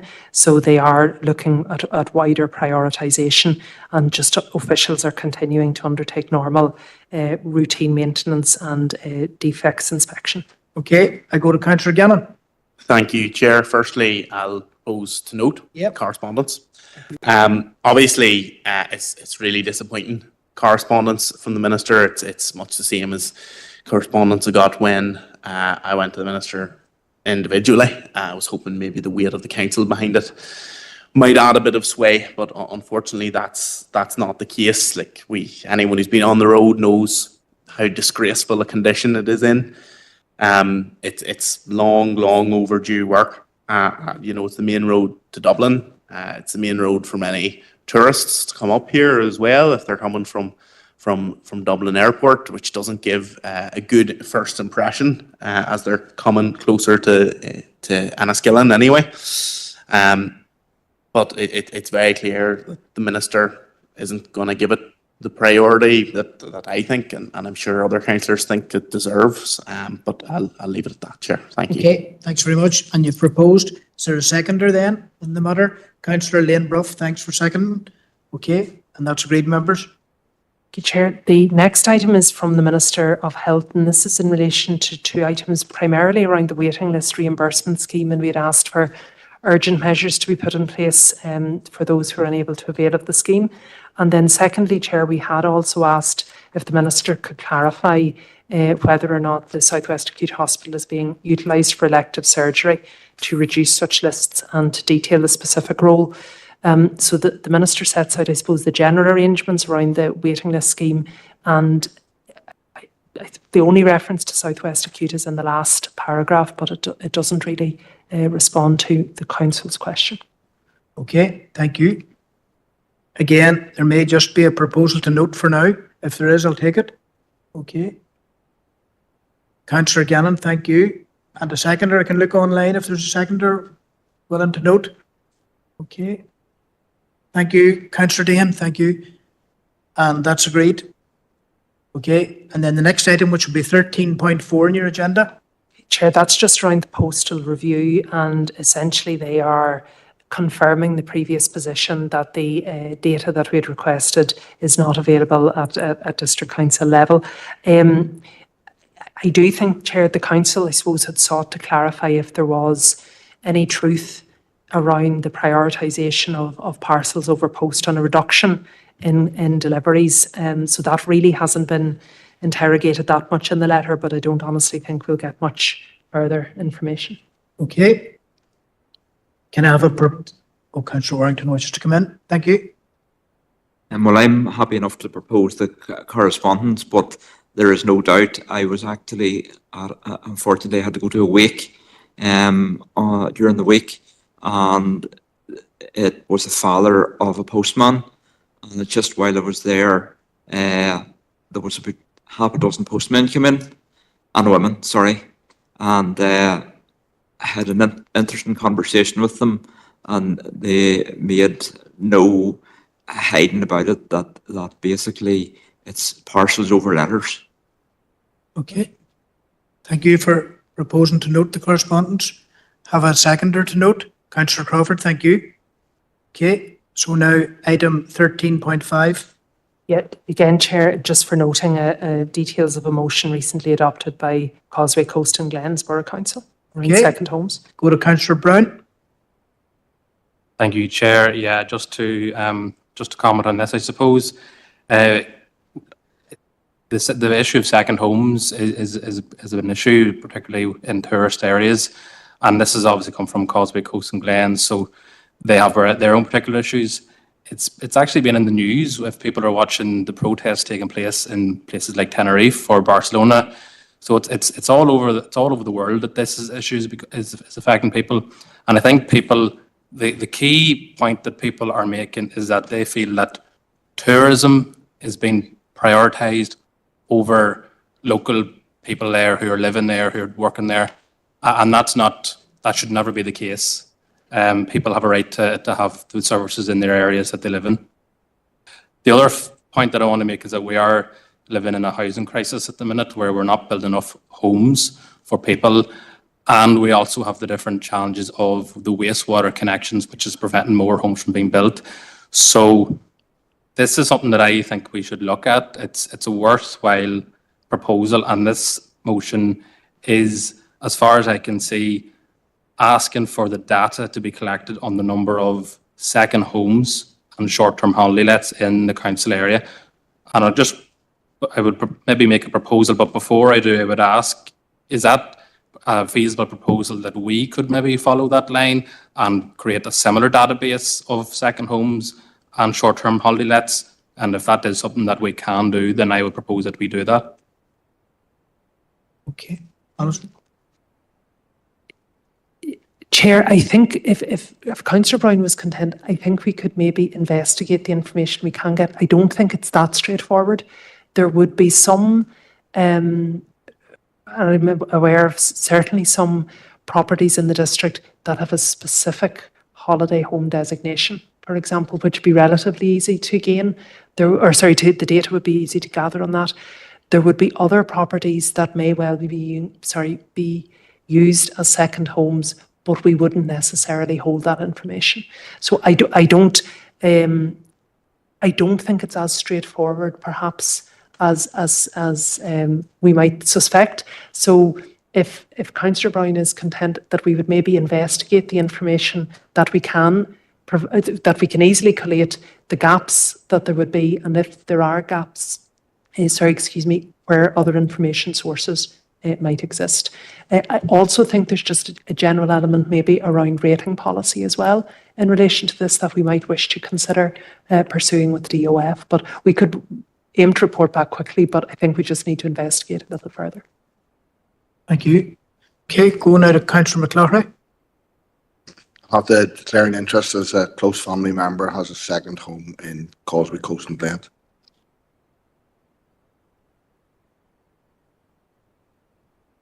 Go to Councillor Green. Thank you, Chair. It was just when the sewage problem was raised there by Councillor Brown as a problem for building new homes. I can't for the life of me know where I've seen it, but there's in these papers somewhere where it mentions PC 28. I know there was PC 21, which I presume ran from 2021 to 2027, and then that there'd be a new one from 2028. I presume that's the way it works. So we were basically ignored in PC 21. So I'm wondering, is there a way that we can maybe incorporate that? And I presume we are with meeting the ministers and all, the Rural Affairs Subcommittee. But on that specific one, could we really lobby hard that we are not ignored this time on PC 28. I know it's 3 years away, but that doesn't belong going in. And all the work probably has been done on it now, or the work's been done on it. So I think we should be really making a loud noise now that we are not forgotten in the new PC 28. I'd make that a proposal if needs be, that we contact NIW in relation to that. Okay, thanks. Seamus, go now to John. Yeah, just happy to second that proposal. Okay, thank you. And that's agreed, members? Yeah, Alison? Chair, just if Councillor Green was content, my recollection is at the time when we were doing some of the PC21 correspondence, there is, like, I can't maybe fully remember, but there's a specific relationship between the utility regulator and NI Water. And it may be, just to clarify, and I think they had to determine the appropriateness or otherwise of the investment proposals. So perhaps we would also write to the utility regulator to clarify where we are in the planning process for the next phase of investment, how we influence it, and then ultimately what tests are they using in relation to, again, remediating areas that previously have not benefited from the required investment. Thank you. And Councillor Feely, Anthony? Thanks, Chair. No, it's just if Dermot's proposal wasn't second, I'll second it. Okay, thank you. For completeness, sometimes that's called. Okay, thanks very much, members. That's 13.5 dealt with.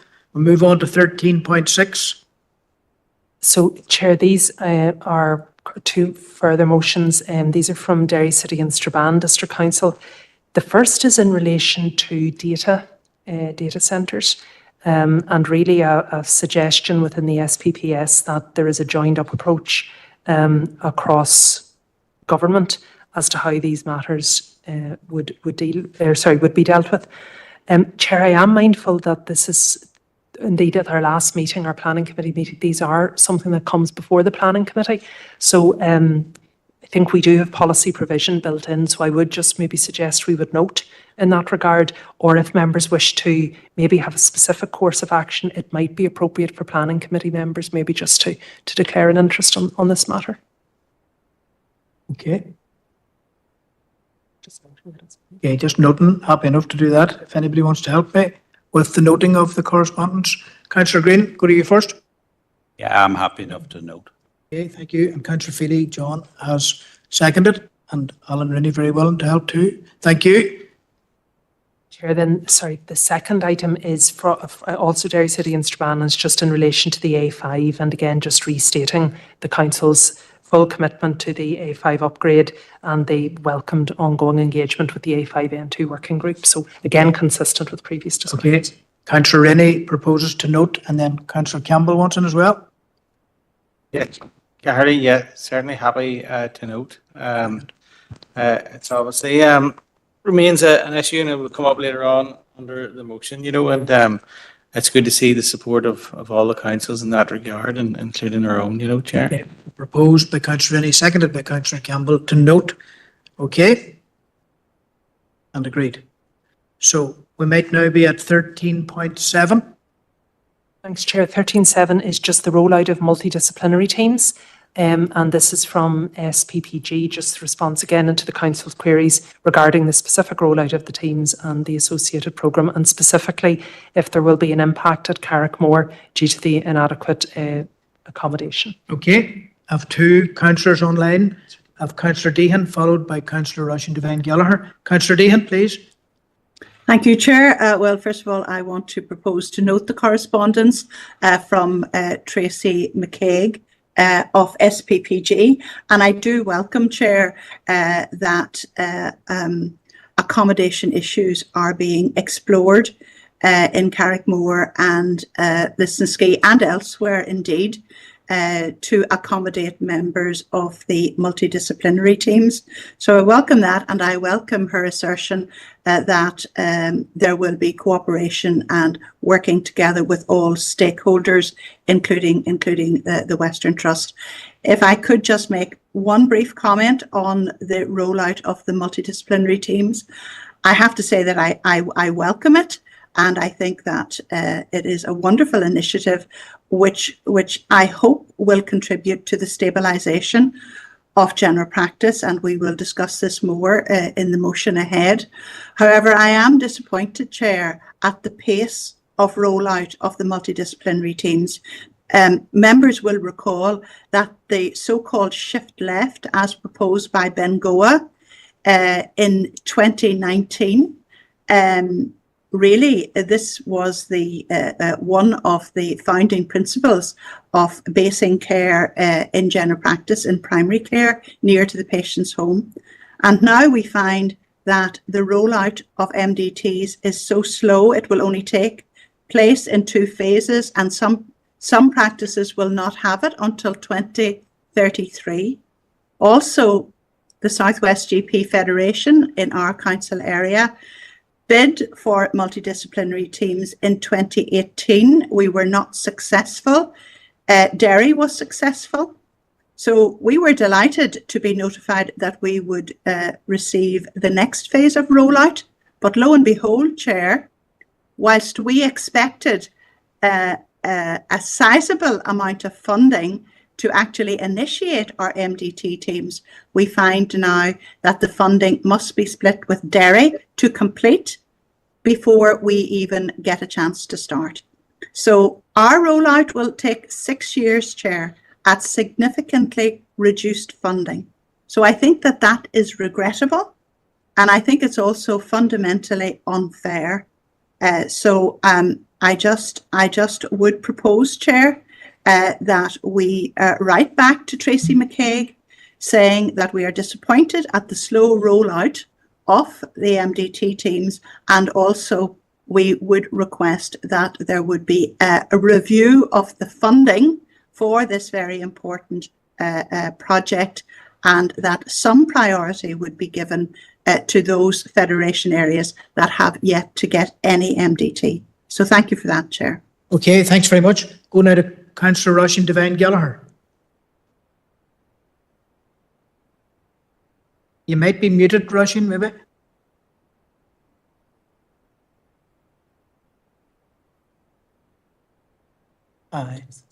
Daniel, can you assist unmute Rushing? Thank you.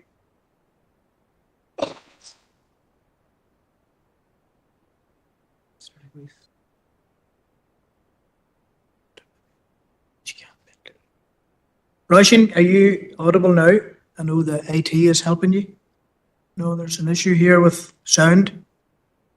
No sound coming from your side, Rushing. Okay, I'll go to Councillor Roof. Maybe we can sort this out. Councillor Roof. Thanks, Chair. Happy to second Councillor Deehan's proposal to write back. Yeah, it is disappointing how slow it's been, particularly as Councillor Deehan has mentioned that this is part of helping to stabilise GP surgeries that are currently under pressure. And particularly in our area, we know of how many GP surgeries are already having handed their contracts back, could really do with that multidisciplinary team to stabilise. One of the points mentioned in the letter is about the operational feasibility. Now, there are some GP surgeries that probably just simply can't, they don't have the capacity to various rooms for all the multidisciplinary teams. So it would be possible if we could write back a part of the letter to kind of offer, if there are council premises in the locations that need additional space, that we would offer those services to try and speed up the process. Thank you. Okay, thank you. I want to check if Rushing's audible now. Hear you now, Rushing? No? No. Apologies for that, Rushing. Go to Councillor Thomas Riley. Thank you, Chair. I'm looking at a little bit of refreshing my memory, Chair, as to the timescale that I propose that we would write to the Minister looking to see about the plan for Lisnaskea Health Centre and the rollout of not alone the multidisciplinary team, but clinicians in general, and how that a new centre, which is gradually coming out of the ground at this moment in time, is going to be staffed. My memory doesn't seem to indicate that we received a reply as yet. Chair, I will check back my recollection. It's probably about 3 or 4 months, I think, since we wrote. We did get a response from the Minister, I think, around the Works programme, and I know it's referenced in Ms McCaig's letter as well, but I don't think we had the detail which was previously requested around the staffing model and the assurance. I did actually earlier this week just do a review. We have quite a number of outstanding letters from a number of government departments, so maybe just between now and the September meeting, we'll just take an opportunity to send a reminder for everything that is outstanding and that the response is awaited. And I'll have the dates then, but my memory is it's about 3 or 4 months ago. Okay. Chair, I thought so. And could I take the opportunity to ask if it can be added to that letter that we're sending back there about the Lisnaskea Health Centre and the expected timeline for rollout of the, maybe we might get some answers from somebody else. Okay. Thank you. Thank you. And I'll just give it one final attempt, Roisin, if you can be heard in the meeting. No, apologies for that, Roisin. And I was looking forward to your contribution because I'm aware that you're engaging directly with the senior management team at the Carrickmore Health Centre. We'll hear about that in due course. So with that then, we'll move on. Okay, that's agreed, members. Various proposals contained therein. Okay. We're moving on now. Have we any other? We do. We've dealt with most of the other items, Chair. Just have a couple. The first is from the Department for Communities, the Heritage, Culture and Creativity Programme, what's called the Framework Document. And this is the department's proposed approach really around future engagement and funding. It is indicated, Chair, that they will be a more formal public consultation in due course, likely in the autumn. So we'll obviously report that to members when we have further information. So just for noting at this stage. Okay, thank you. Proposed to note, Councillor Robinson has noted, and I'll take a seconder to note. Councillor Catherine Kelly, thank you.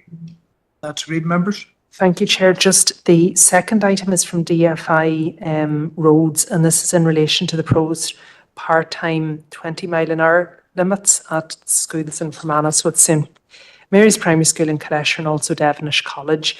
I think we did get a covering letter, Chair, to say there would also be, on the email, proposals coming forth for OMA as well, and we'll communicate those to you as soon as they're received. Okay. Thank you, members. If I could have a proposal to note, Councillor Crawford, seconded by Councillor Roof. Councillor Barton, may wish to comment? Yeah, just a short comment, and that is to welcome those proposals of the 20 mile per hour speed limit outside Devonish College. It's something that we have been, as a party, looking for some time. Okay, thank you. Thank you. And that's agreed, members. Any other in that section? Just finally, Chair, the only other item is then about safety measures at Lisnaskea Mini roundabout. This was around the street markings, but also concern had been expressed just of the driving over and obviously the previous serious incidents at that site, and that's the response from DFI Roads. Okay, thank you. And that's a proposer and seconded needed for that proposal. Councillor O'Reilly, and seconding of that, please. Councillor Robinson, thanks very much. Just on roundabouts, wonder could we write to DFI Roads seeking an update on the maintenance of roundabouts in partnership with local businesses?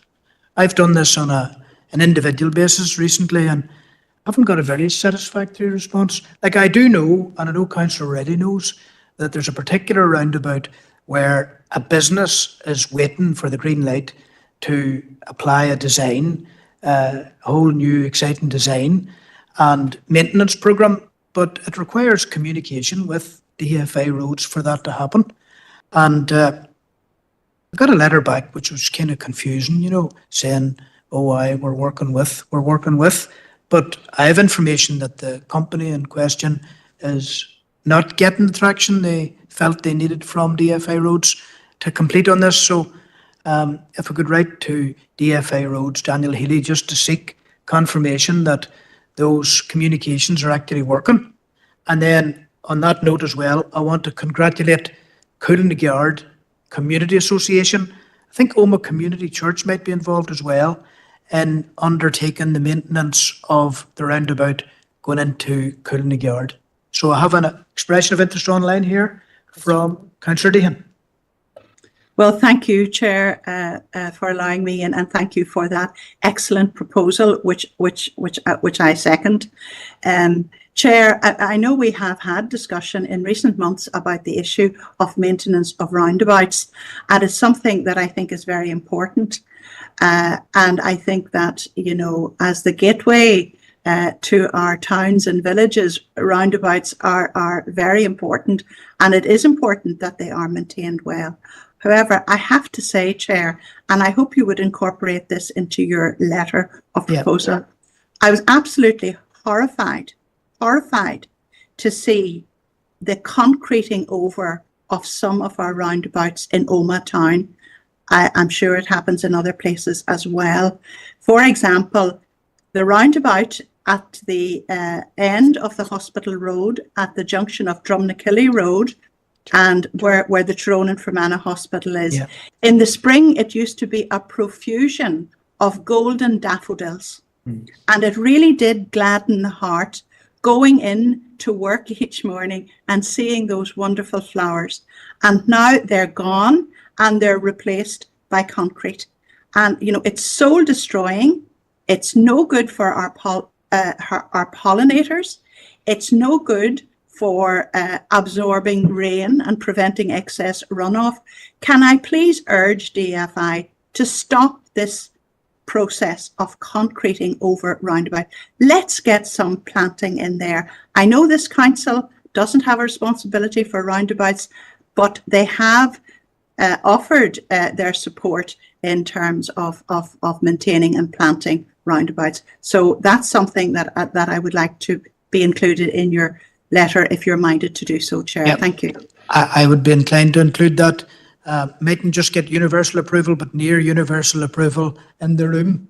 And good points, well made, Josephine. And I can't think why DFA roads wouldn't close on a communication with a strong local business who are saying we are ready to go. We have carried out a consultation with schools about the design and we're ready to go. And the answer that I received wasn't clear. So I'd like clarity around that. What's the delay in executing those arrangements, those agreements? So and the points variously included by Josephine to be included in the letter. Thank you, members. I think that's proposed and seconded. Okay. Any other? Okay, that's very good. Thank you. Now, members, we'll be coming to the motions shortly, but sometimes in the running order of a meeting, you change it slightly to incorporate urgent confidential matters. So that has to be done now with the agreement of the council, some urgent confidential matters to be addressed. And with that, I would propose, Councillor Campbell proposes, Councillor Robinson seconds, that we go into confidential business for a short while. Thank you. Come back to the motions.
No.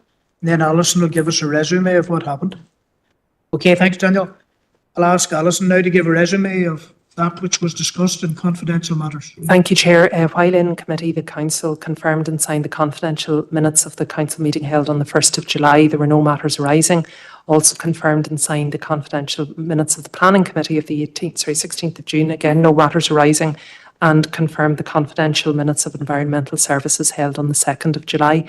There were two matters arising, one in relation to an estates matter, the other in relation to a procurement matter, and the Council noted the updates provided in relation to each and resolved a course of action in relation to the estates matter. Council also confirmed the minutes of the Policy and Resources Committee. Again, no matters arising from that meeting. We noted confidential correspondence from the Department of Agriculture and noted correspondence from NILGA in relation to a potential collaborative effort. Okay, and in terms of the accuracy of that report, I'll take a proposer, and the seconder, Councillor Stephen Donnelly, has proposed, and seconded by Councillor Catherine Kelly. Thanks very much. So, members, we return now to item 14 on the agenda. And then we'd hope to get Dermot's AOB item as well on flooding. So we'll go to the motions now. We have three motions. So if we look at the clock, Alison, what does that tell us? It tells us 20 to 10. So 50 minutes. 50. So we have 50 minutes for three motions. So if everybody could enter into the spirit of that in some way, you know, I would appeal for your cooperation, right, in trying to get through the three motions. So the first motion, urgent mitigations to save lives on the A5. It's going to be proposed by Councillor McLaughlin. Just to check which councillor will avail of the 3 minutes then after that. No. Councillor Rainey. Councillor Rainey. Okay, that's great. So we'll go to Councillor McLaughlin. Thank you, Chair. Take the motion as read. This motion has a very difficult subject matter, but has to be heard. Families who lost loved ones on the A5 may find it hard to listen to, and I apologise for that, but action is required as soon as possible. The Police Service of Northern Ireland stopped using the term road traffic accident, RTA, in the 2000s and started using the term road traffic collision, RTC. This was following talks with families who had lost loved ones in road traffic collisions. This challenge reflected a shift in perspective, emphasising that most traffic incidents had underlying causes and aren't purely accidental. Something must be done to deal with the underlying causes, such as speed, careless or reckless driving, impairment through drink or drugs, failure to take into account prevailing weather conditions, and vehicle conditions as examples. This road, the A5, has been identified as the most dangerous road in Ireland. It has been stated further deaths and injuries will happen because of the delay of the build of the new road. It's now time for government departments to take interim measures to prevent deaths on this road. It is not good enough to sacrifice more residents waiting for a new road that has twice fallen to judicial review and land yet again being returned to its owners as we speak. The ministers I have named in this motion cover roads, justice, education, communities and finance. And I believe that all of them can bring something to the table to devise a package of measures to reduce the amount of road users killed or seriously injured. These actions are not restricted to those which I'm going to give as examples below. An increased visible police presence on the road will detect offences and their presence will reduce offending. Static and average speed cameras will help keep speed within the limits. Signage informing how dangerous this road is and increased education to change driver attitude are just some of what can be done. This will cost money and journeys may take slightly longer, but what cost is a human life? Many of us are drivers and know that inevitably at some stage we will make small errors of judgment at times whilst driving, resulting in what is known as near misses. But such is the volume of traffic on the A5 that mistakes are more likely to have catastrophic consequences. A speed reduction of 10 miles per hour in the length of the A5 will increase journey times by 12 seconds per mile or add 3 minutes and 24 seconds to travel from Ballygolly to Omagh. I don't think a full road reduction is needed, but speed reductions at vulnerable points like busy junctions will give drivers more time to correct mistakes if they make them. It is also well reported that a 10-mile-per-hour reduction is a proven method to reduce the number and severity of RTCs, road traffic collisions. None of these proposals are new, and we have brought them to officials before. But if legislation needs to be changed, change it. If new legislation needs to be written, write it. Urgent action is required as soon as possible to reduce the amount of deaths or seriously injured on the A5.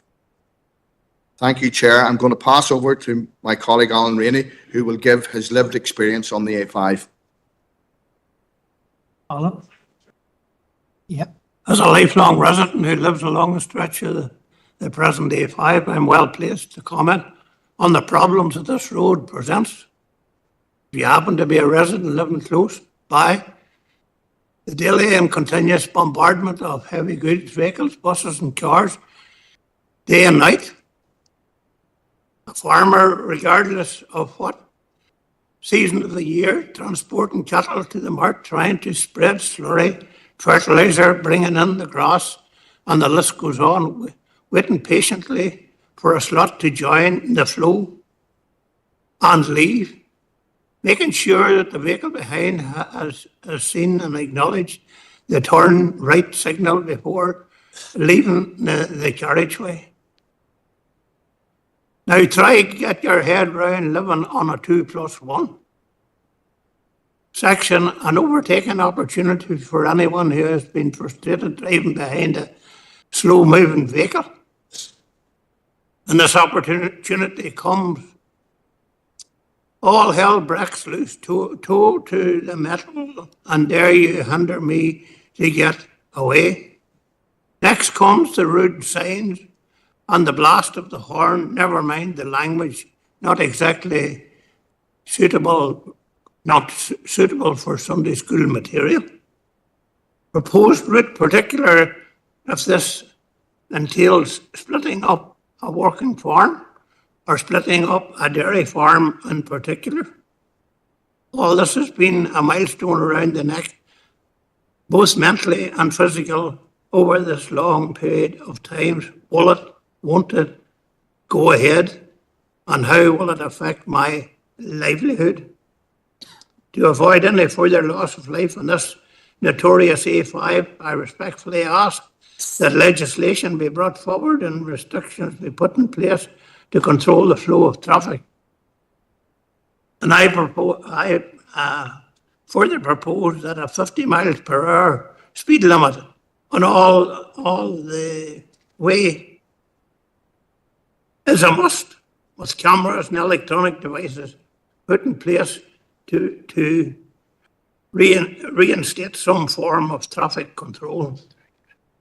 Travel the N2 from Emmyvale to Monaghan on a new section of carriageway to observe what a speed restriction feels like heaven on earth. This is a time to take drastic action, in my opinion. We have heard and read about all the horrific deaths that have taken place, and we have all lobbied, begged, and promised that something will be done to put an end to this carnage. So now, drastic action for a drastic situation. 50 miles per hour, in my opinion. Don't let it be said, I sat on the fence and done nothing about it if and when another fatality occurs. And I second the motion proposed by my colleague. Thank you, Alan. And I want to come now to an amendment which has been proposed by Councillor Campbell, and I'll await a seconder for that. Over to Councillor Campbell. I know that Councillor Buchanan wishes to come in at some point. Yep. Caherly, yes, we would seek to amend. I would bring forward the amendment to the motion as stated there. So this council, and this appears at the start of the motion, and it's in your decision time and accessible on the website. It is. as well. It is that indeed. right? Okay. And really, it is, I suppose it leads with that we restate our corporate position of total commitment to achieving the full dual delivery of the A5 dual carriageway. So that's essentially the key part of the amendment. It also acknowledges the Infrastructure's Minister commitment in that regard. And it also supports Department for Infrastructure's safety strategy. And Chair, I think, that it is important in all deliberations relating to the A5 that we remember our corporate position, and our position is one of solid support for the full delivery of the A5 dual carriageway. And, we cannot be distracted from that. At this meeting, we've seen correspondence from Mid-Ulster Council, also from Derry City and Strabane District Council in regards to their work in the A5. We know that Monaghan and Donegal councils are also doing their work separately to lobby for delivery of the A5. And we know that collectively, all those four councils, along with our own, are unified in our voice through the A5N2 Cross-Border Committee. And we know also that we stand with the Enough is Enough campaign group, who have been so vocal and given voice to the victims of the current A5. And we support them and we stand with them. And I just wanted to put that in context. So absolutely, we have no issue with interim measures. We have previously supported interim measures, including the lighting at Girvahi. And certainly we would support anything that can be done to make the A5 route safer, and indeed any route safer at this time, but nothing should stand in the way of the full delivery of the A5, and that must be our priority, and that's why I bring forward this amendment. Okay. Chairman? Thank you. And I would like to go to a seconder for the amendment before we proceed to other speakers. If anyone wishes to indicate to be a seconder of that proposed amendment. Okay, Councillor McColgan. I'll second the amendment. Agree with everything that Councillor Kilmer says. Thank you. Okay, I need to go now till the councillors who were indicating variously. Okay. Councillor Buchanan was first. Well, Chair, do we vote on if we're debating then on the amended motion, or just for clarity, do we take it? Okay. I was of a mind to incorporate comments before we went to a vote on the amendment, No, that's fair enough. Okay. Councillor Cloughery, do you next? Do you want to come in? Chair, I have absolutely no problem accepting the amendments, and I'm sure Councillor Rainey's the same. Very good. Same, yeah. Very good. If that changes. It's very helpful. Thank you. And Councillor Donnelly? Thank you very much, Chair. And I suppose I come to this and I start from wanting to express my sympathy to the families of those who have lost loved ones in the A5, because the last number of weeks and months have been an enormously difficult time for them, given the outcome of the judgment.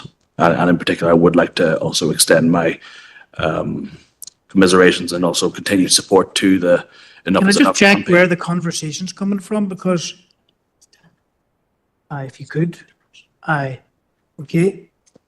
But I can't hear Councillor Donnelly, so I need to alter that situation.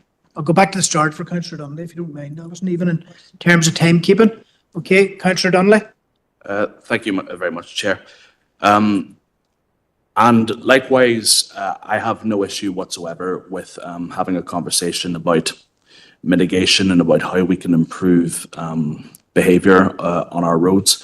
But I suppose any conversation about the A5 has to start from the fundamental principle, which is that safe infrastructure leads to safer outcomes, and dangerous infrastructure leads to more dangerous outcomes. And it's for that reason that we will be supporting the amendment, which restates our commitment to the achievement of the full delivery of the A5 dual carriageway. An alliance would be encouraging the Infrastructure Minister to clarify as soon as possible the next steps in terms of where we go from here, given the clear wish of the families to see this progress as soon as possible. We have had constructive conversations in the past with the Department for Infrastructure regarding potential mitigation, particularly at isolated stretches such as at Garvahi. And I think that there is absolutely nothing wrong whatsoever with us pursuing those conversations further to see what can be done in lieu of the upgrade, to see what can be done to help try and create safer outcomes for those who are using the road.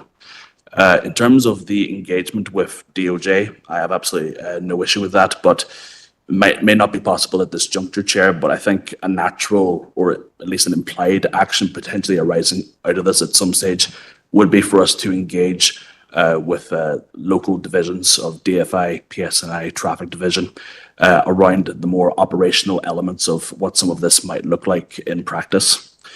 So, Chair, on behalf of the Alliance Party, I'm more than happy to support the motion and reiterate our solidarity with those who are campaigning for the upgrade of the A5. Thanks, Councillor Donnelly. Councillor Buchanan, just to make his contribution to this debate. Thank you, Chair. And just to start by saying we will be supporting the motion. Firstly, our sympathies are with all those who have lost loved ones along or been injured along this A5 route. The outcome of the judicial review on the A5 road scheme has understandably caused great upset to those families and campaigners who have long championed this project in the name of road safety. And this is deeply disappointing, a ruling for them. But we must also remember this judgment has also caused significant distress and uncertainty for landowners and farm families whose livelihoods have been placed in limbo for well over a decade. Land has been vested, groundwork undertaken, and disruption has occurred while the legal process has continued. Farmers have had their land ripped up, and in some cases it will be unable to be farmed. It has caused devastation. My colleagues in the Assembly have asked Minister Kimmons questions regarding additional road safety measures, and we know that these are under review. However, what local people need is clarity about the future of this project and how it will be delivered.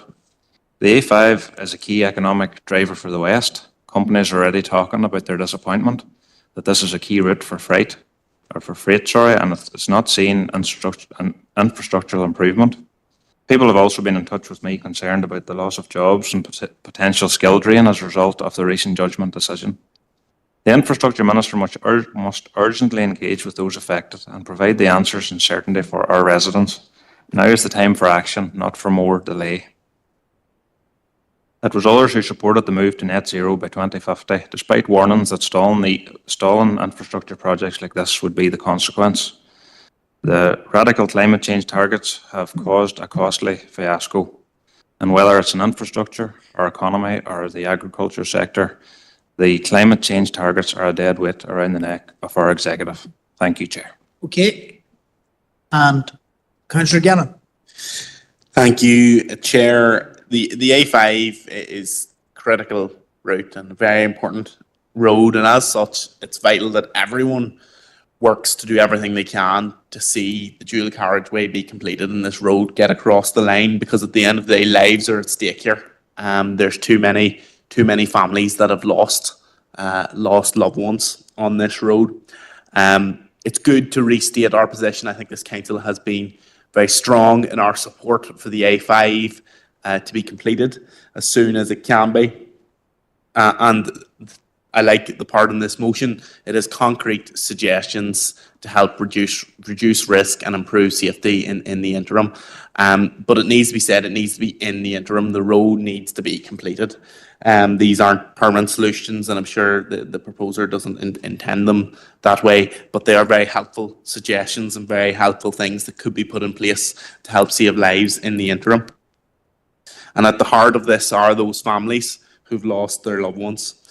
The A5 does need to be built, and as such, the motion will have the SDLP's full support. Thank you. Okay, thanks very much, Councillor Gannon. I'm going to come to Councillor Deehan next, but just before I do, I want to proposer and seconder for extending the meeting appropriately. Thank you, Councillor McLaughlin, seconded by Councillor Crawford. And that's agreed, members, to carry on. So we'll go now to Councillor Deehan. Thank you, Chair, and I want to thank and commend Councillor McLaughlin and Councillor Rainey for bringing forward this important motion. It's timely. I think it's fair to say, Chair, that when Mr. Justice McAlinden delivered his verdict. It was met with shock, horror, disbelief, and a considerable amount of anger. I think that the pain of the loss of those who have died and been seriously injured in road traffic collisions on the A5 is difficult to quantify. Those family members suffer that loss every single day, and it's chilling that Justice McAlinden has predicted that until this A5 upgrade has been completed, there is no doubt that other people will be killed and seriously injured. So this time is of the essence, Chair. We need to have this dual carriageway built as soon as possible. And yes, we know that's not going to happen today or tomorrow. We hope that it will be soon. But in the meantime, whatever measures can be put in place to mitigate the risk, I think we should be supportive of those. I'm proud of the stance that this council has taken in reiterating its commitment to the full implementation of the A5 dual carriageway. And that is a position that we will reiterate in this motion. So I will be supporting the motion as amended by Councillor Campbell. Thank you, Chair. Okay, thank you, Councillor. So, members, I'm going to read that there's unanimity in the room around this issue. And so procedurally, that means that we've heard the motion from Councillor McLaughlin, seconded by Councillor Rennie. Then we've heard the amendment from Councillor Campbell, seconded by Councillor McColgan. So I'm duty bound to put the amended motion and make it the substantive motion. That's the procedure.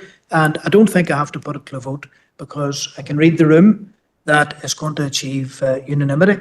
That's my reading of the situation. So the motion as amended is now the substantive motion, is about to be agreed after Councillor McLaughlin sums up. Thank you, Chair. I was waiting for that.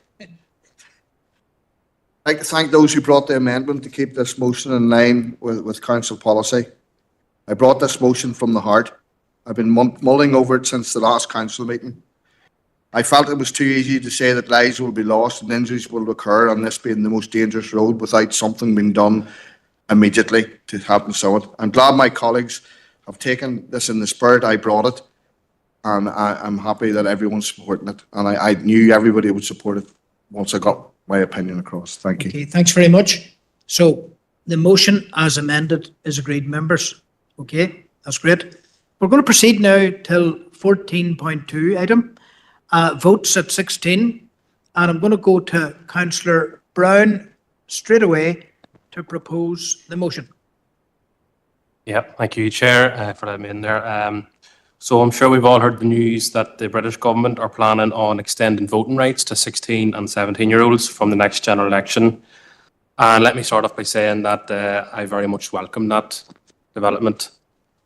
This is something that Sinn Féin has been campaigning for quite some time. And indeed, it was one of the first issues which I raised after I was elected. And that is because we in Sinn Féin believe that 16 and 17-year-olds can play a very positive contribution to public debate.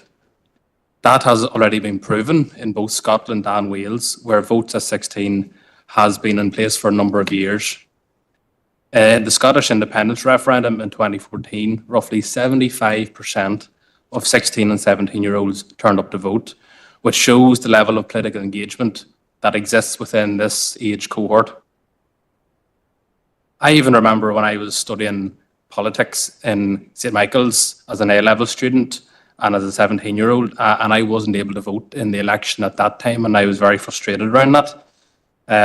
The research shows that encouraging voting at a younger age instills positive voting habits that will stay with that person throughout the rest of their life, meaning that those young people in Scotland and Wales who were able to vote at 16 and 17 have turned into more reliable voters as they've gotten older compared to their counterparts in England and here in the north.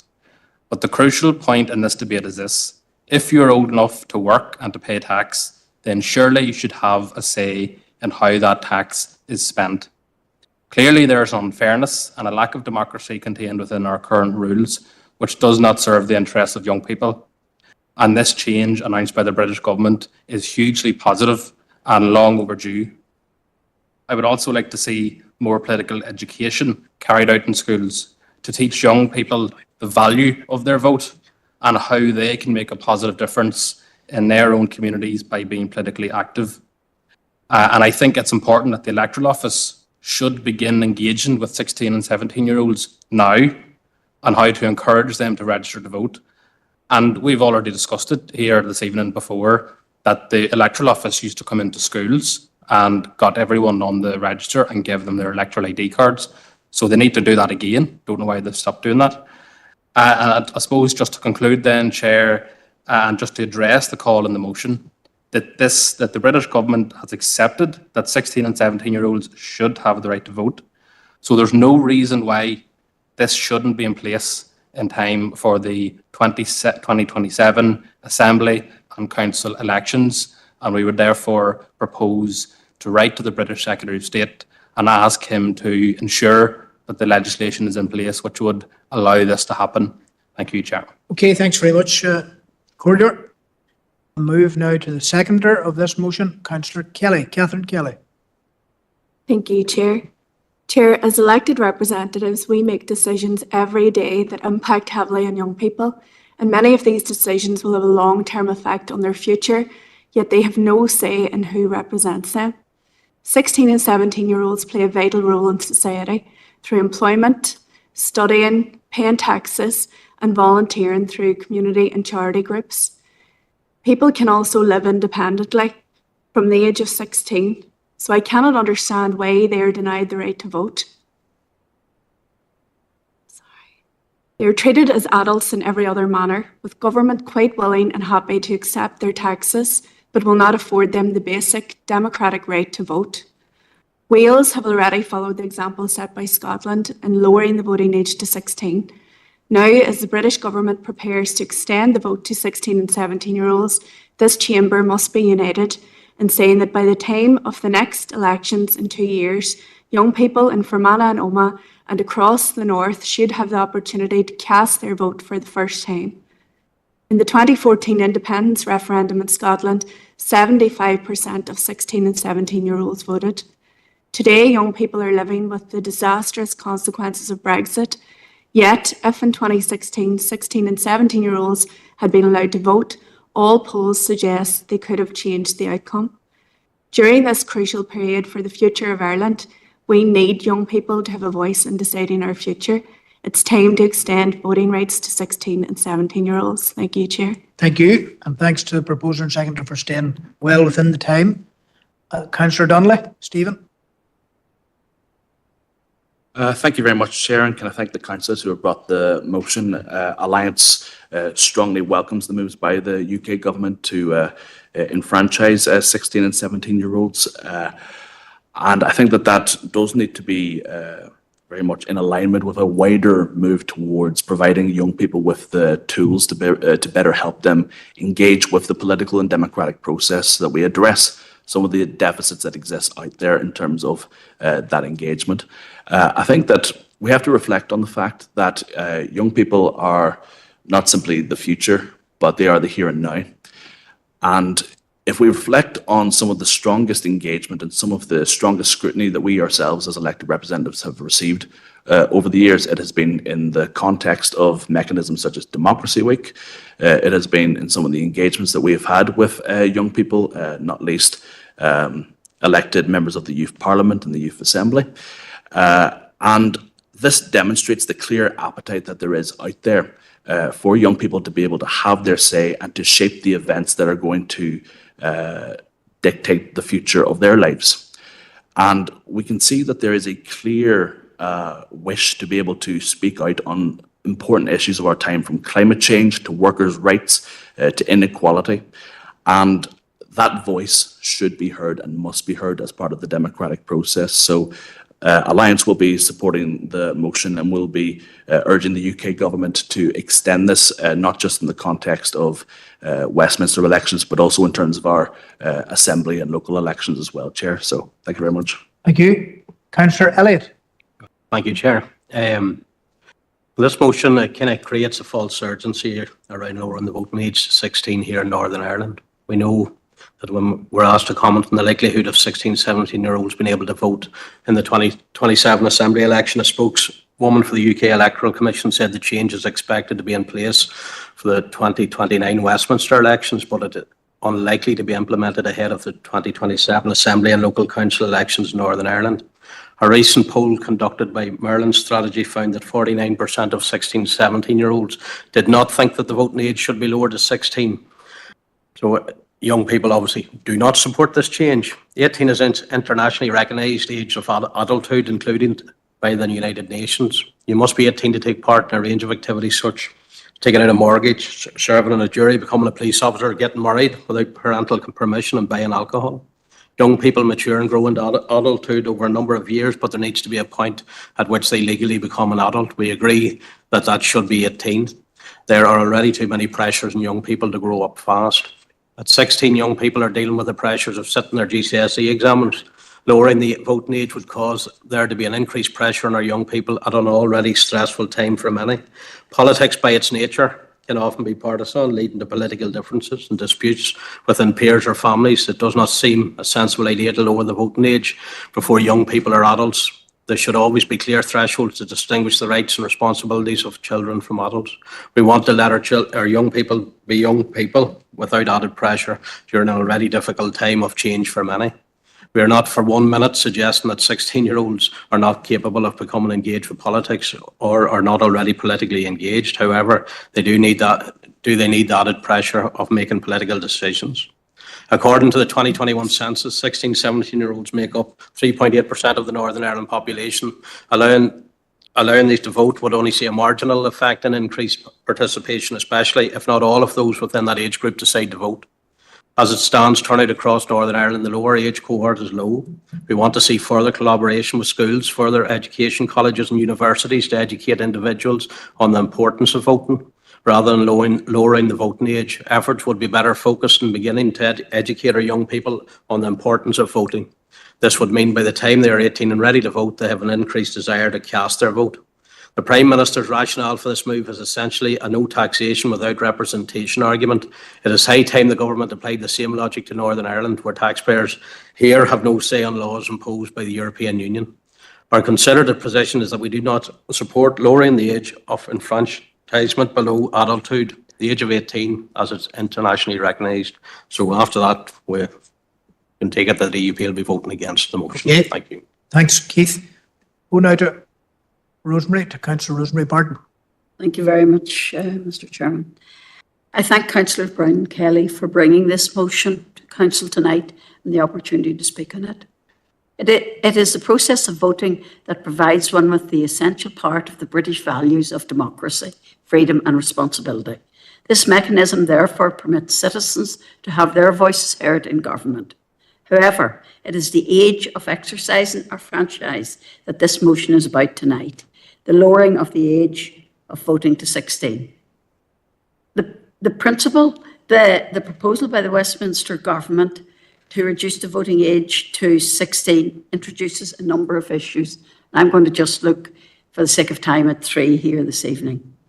1, there would have to be a significant revision of the education curriculum to increase the awareness of our young people in relation to the various levels of government, from local council to Westminster government. Our education system presently only really introduces politics into the curriculum for A-levels. The study of the various political systems is extremely complex. So if one was to introduce voting at 16, we would have to look at introducing politics into classes, etc., from year 8 to year 9 in our post-primary schools. To actually stand for election, in elections, I understand that one has to be 18, the age when one at present is considered an adult. Therefore, reducing the voting age to 16 makes a slight mockery if this was to become regulation. Yes, it's often stated that one can join the army at 16, but what is not clarified is that parental consent has to be sought at that age to join the army. Today, 18 is considered the age of adulthood, of legal independence. So the question is, should only those legally considered an adult have the right to vote? That's something that will have to be given consideration. By this age of 18, it would be expected that one would have a reasoned political opinion by that stage in life. The human brain will have reached a certain degree of maturity by 18, and one will have had the experience of making informed decisions. Recently, polling in Northern Ireland indicated that 53% of the Northern Ireland population are against the lowering of the voting age to 16.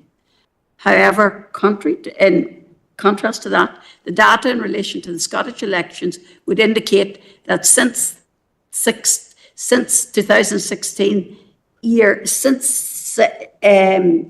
the lower age of voting was introduced in Scotland when 16-year-olds were enfranchised, they continued to turn out in higher numbers, even in their 20s. And your final point, Rosemary, just given the time restrictions. Yeah. In conclusion, as a party, we are not opposing the voting age being lowered to 16. However, the lack of information about the present suggestion of lowering the age, together with young people not being informed enough about politics and political parties, and the fact that one cannot stand for election until 18 years of age, means that we cannot support this motion presently. Thanks. Councillor Gannon. Thank you, Chair. Obviously, the SDLP welcomes votes at 16. And as a teacher, I have the privilege of working with and seeing many very engaged young people who are under the age of 16 even, who would be really engaged, really switched on, more so than the average adult for that matter. And I would say from my experiences that young people are on average as engaged as any member of the general public. We all know people, especially us who go out and knock doors and engage the public regularly. We all know people who are adults who are just not engaged at all and may have the right to vote in that case. So I don't buy the argument that it shouldn't happen because they're not engaged enough, or they're not switched on enough, or they're not clued in enough. That I would say on average they're as clued in as any member of the public is. And the point around paying tax, if you're paying tax, you should get a say in how it is spent, or if you're able to pay tax, you should get a say in how it is spent. And this has been implemented in other countries very successfully, and as has been noted by other councillors here, it saw an increase in voter turnout, which is something that we've seen a decreasing trend. We want to see an increasing trend. It is said that this would not be ready for 2027, but it's simply adding people to the register. There's this point made that if only there was a place young people go to gather on a regular daily basis where you could get them all, i.e. schools. I was registered in school. I did my registration in school, same as Councillor Brown who proposed this. I didn't have to go and fill out any additional forms. It was all done in then and there. It isn't that hard to do. In fact, some MLAs even, and you were registered before the age of 18 for that matter, because some MLAs even locally sent out birthday cards to some of my friends when they turned 18. Unfortunately, I didn't get any. But there is an education piece which would be great. I'm not against the further education. I think that's needed. I think that's needed for people of all age groups, to be frank. And it shouldn't be a barrier. It really isn't, a barrier to this. People can understand it. Final point. And my final point, Chair, is that those who say, this is too much for young people or not, really have spent no time speaking to young people. The main thing I get when it comes to election time from young people is they're frustrated they can't take part. And it's great now that they will be able to take part in the future, and hopefully by 2027. Thank you. Councillor Coyle. Yeah, I just want to agree with everything that's been said, and further education in schools around people's ability to vote and politics should be definitely part of the curriculum, because as anybody that knows that works in an election, you can come across 30-year-olds that are not sure how to vote. So that's definitely needed anyway. And there's been a lot of focus on what young people can't do. But at 16, I'll just read a couple of things out. What you can do at 16 is claim social security benefits in your own right. They can work full-time, drink alcohol with a meal in a pub. They can have sex. If they're disabled, they can learn to drive, and they can buy lottery tickets, and they can leave full-time education. And then at 17, they can drive a car, enter a betting shop, and be tried before an adult court. So there's no reason at all that 16-year-olds, the majority of them would have the ability and the want to go out and cast their vote, because they're very vocal, and I know they do get very frustrated. So fully support the motion. Thank you. Councillor Philly. Just a very brief point on the fact that you need to study A-levels to vote. On behalf of someone who didn't study A-levels, on behalf of a lot of people who won't be studying A-levels, I don't think technically you need to study A-levels to be able to vote. So I don't think we need to change the school curriculum. You didn't do A-levels then, John? No. All right, okay. Councillor McCloughlin. I'm not sure, and I stand to be corrected, but Councillor Coyle referred to young people betting at 17. I believe it's 18, and I would like it to be 30. Okay, no problem. Thanks for that. Now, I'm going to go now to Councillor Brown for his summing up. Yeah, thank you, Chair. Yeah, just not going to take much time, just to say thanks for everyone for taking part in the debate, particularly those who supported the motion. And just to say, a lot of people, the irony won't be lost on a lot of people, that the Democratic Unionist Party are against extending democratic rights to people. So there you go. Thank you. Okay, in terms of how to process this, am I correct in saying that the DUP are committed to opposing the motion? I think the Ulster Unionists are in a different place, maybe abstaining, and the rest are probably voting for it. So in that case, can we note the dissent of the DUP and agree that the motion is now passed? Is that okay? Thanks very much, everybody.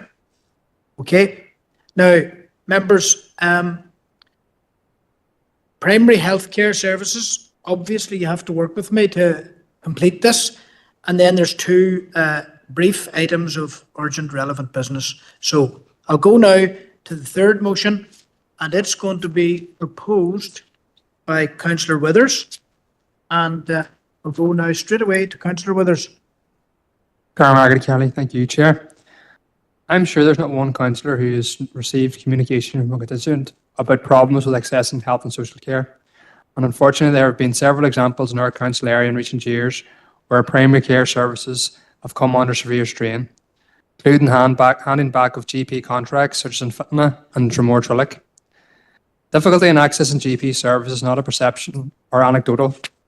An Audit Office report last year highlighted that the number of GP practices in the Western Trust area had reduced by 16% over the last decade, and 1 in 3 practices in the North had sought support from the General Practice Improvement and Crisis Response Team over the last 4 years. While there's been an increase in the number of GP training places over the last decade, and we have seen recently the first graduates from Magee Medical School, there remains ongoing challenges in recruiting and retaining GPs in the North and in rural areas in particular.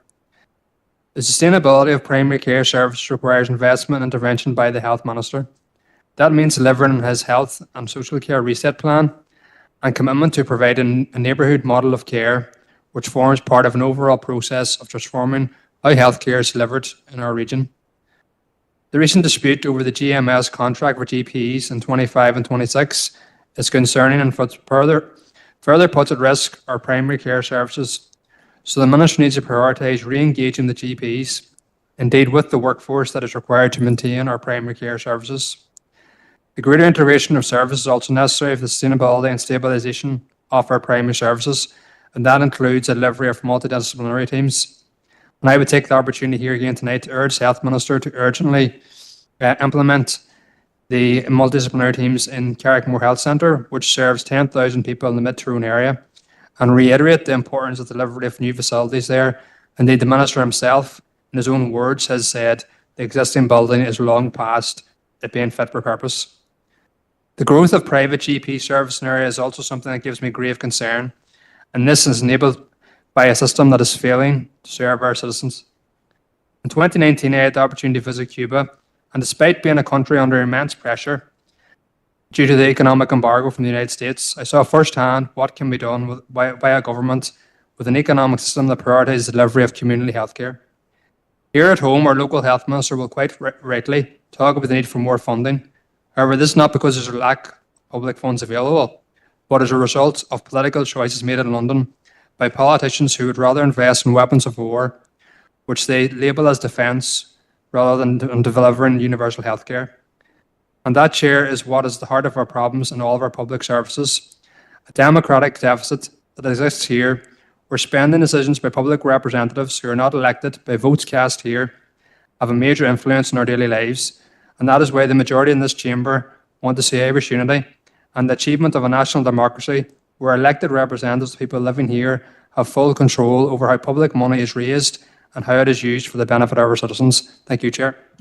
Okay, thank you for your proposal. I go now to Councillor Coyle for the second. Thank you, Chair. The increased pressure on our primary care services has been well reported in recent years. Sorry, just pressed a button there. And can be attributed to the ever-increasing number of patients and less GP practices. Primary care services are the first point of contact for someone encountering illness or problems in their health, and problems in accessing that service also lead to pressure on the wider health and social care sector. I recognise the Health Minister has set out plans for transforming our health service, including bringing a focus to providing care closer to home. So this type of model is to be welcomed. However, recent issues with GP contracts, including the meagre additional funding per patient a year for GP surgeries, and a failing to deliver the rollout of multidisciplinary teams in our district, are not encouraging signs that this will be delivered. I would urge the Health Minister to use the £61 million that has been allocated for this by the Finance Minister to ensure that multidisciplinary teams services are delivered in GP practices, not only in Lisnasky and Carrickmore area, but across our district as a matter of urgency.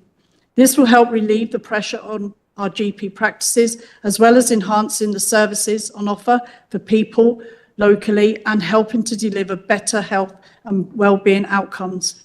The first group of medical students graduating from Magee earlier this year is a positive development, and I hope that we will see many of these graduates utilising their skills and qualifications in our council area. Thanks, Chair. Thank you, Debbie. Now, can I dare to suggest a minute each for the remaining speakers? No, we wouldn't get the meeting finished in time if we didn't do this. Okay, no problem, no problem. I just asked for cooperation. I'll just close the meeting at the relevant point. Okay, Councillor Warrington. Thank you, Chair. I'd like to pay a tribute to the work and commitment of all our GPs and to the many other staff working in primary care right across Fermanagh and Omagh. Primary care is the front door for the vast majority of all our interactions with the health service. It's critical in providing preventative care, managing long-term conditions, and delivering local and personal health care within the community, and of course redirecting some of the pressures away from the hospitals. And as citizens, we are only too aware of the pressures that GP services are under. Unfortunately, in years past, that has come to a head locally with some difficulties in recruitment and retentions of GPs. But in recent times, Roslay, now that was under the First Minister, Michelle O'Neill, was allowed to close. The two health ministers since have intervened to demand practices such as Dromore and Trillick were retained. Indeed, the position on the ground shows that there's a number of GP practices handing back their contracts or not increasing. In fact, this is the opposite. 3 years ago, there was 13 contracts handed back. The year after, the figure was 11, and last year the figure was 5. Of course, that is still 5 too many. but contracts aren't always handed back because of a crisis. Sometimes it's because GP partners are retiring and want to focus solely on the care-given element rather than the contractual obligations. Regrettably, there are a number of inaccuracies with the motion. It wasn't the First Minister that decided to invest 61 million in MDT rollouts. This was decided by the then interim public section transformation board after they assessed the application from the Minister of Health. Equally, the call for a resolution between the Health Minister and GP federations is mistaken, as it is the General Practitioners Committee which leads on the contract. But overall, of course, I accept there are huge challenges within primary care, challenges for the staff, but also for the patients that regrettably sometimes face far too many challenges and being able to get through. That is why this year's GP's contracts and improved GP access standards as a key component. GP practice doors shouldn't be locked during the day. Patients shouldn't have to phone through to reception from the car park. Patients should be able to book repeat prescriptions much easier, and there needs to be sufficient capacity to ensure phone calls and appointments are better managed. Some money has been made available this year. If you could just conclude, please. We all agree that it's not enough. So despite the shortcomings with this motion, we are happy as a party to support the broader sentiment. Thank you, Chair. I want to go to Councillor Deehan and then Councillor Roof and then Councillor Gannon. Thank you, Chair, and thanks to Councillor Withers and Councillor Coyle for bringing forth this very comprehensive motion, which covers so many important issues relevant to general practice. I support this motion entirely. It's very timely, given that a few weeks ago, Chair, GPs voted overwhelmingly to reject the contract which is on offer, and also to implement collective action to try to put some pressure on the Minister to come back to the negotiating table, and that collective action will not damage or put patients at risk. A few quick fire points, Chair. Over 200,000 appointments are delivered each week in primary care, which means that 10% of the population see their GP each week. Access could be improved, but GPs are working as hard as they can.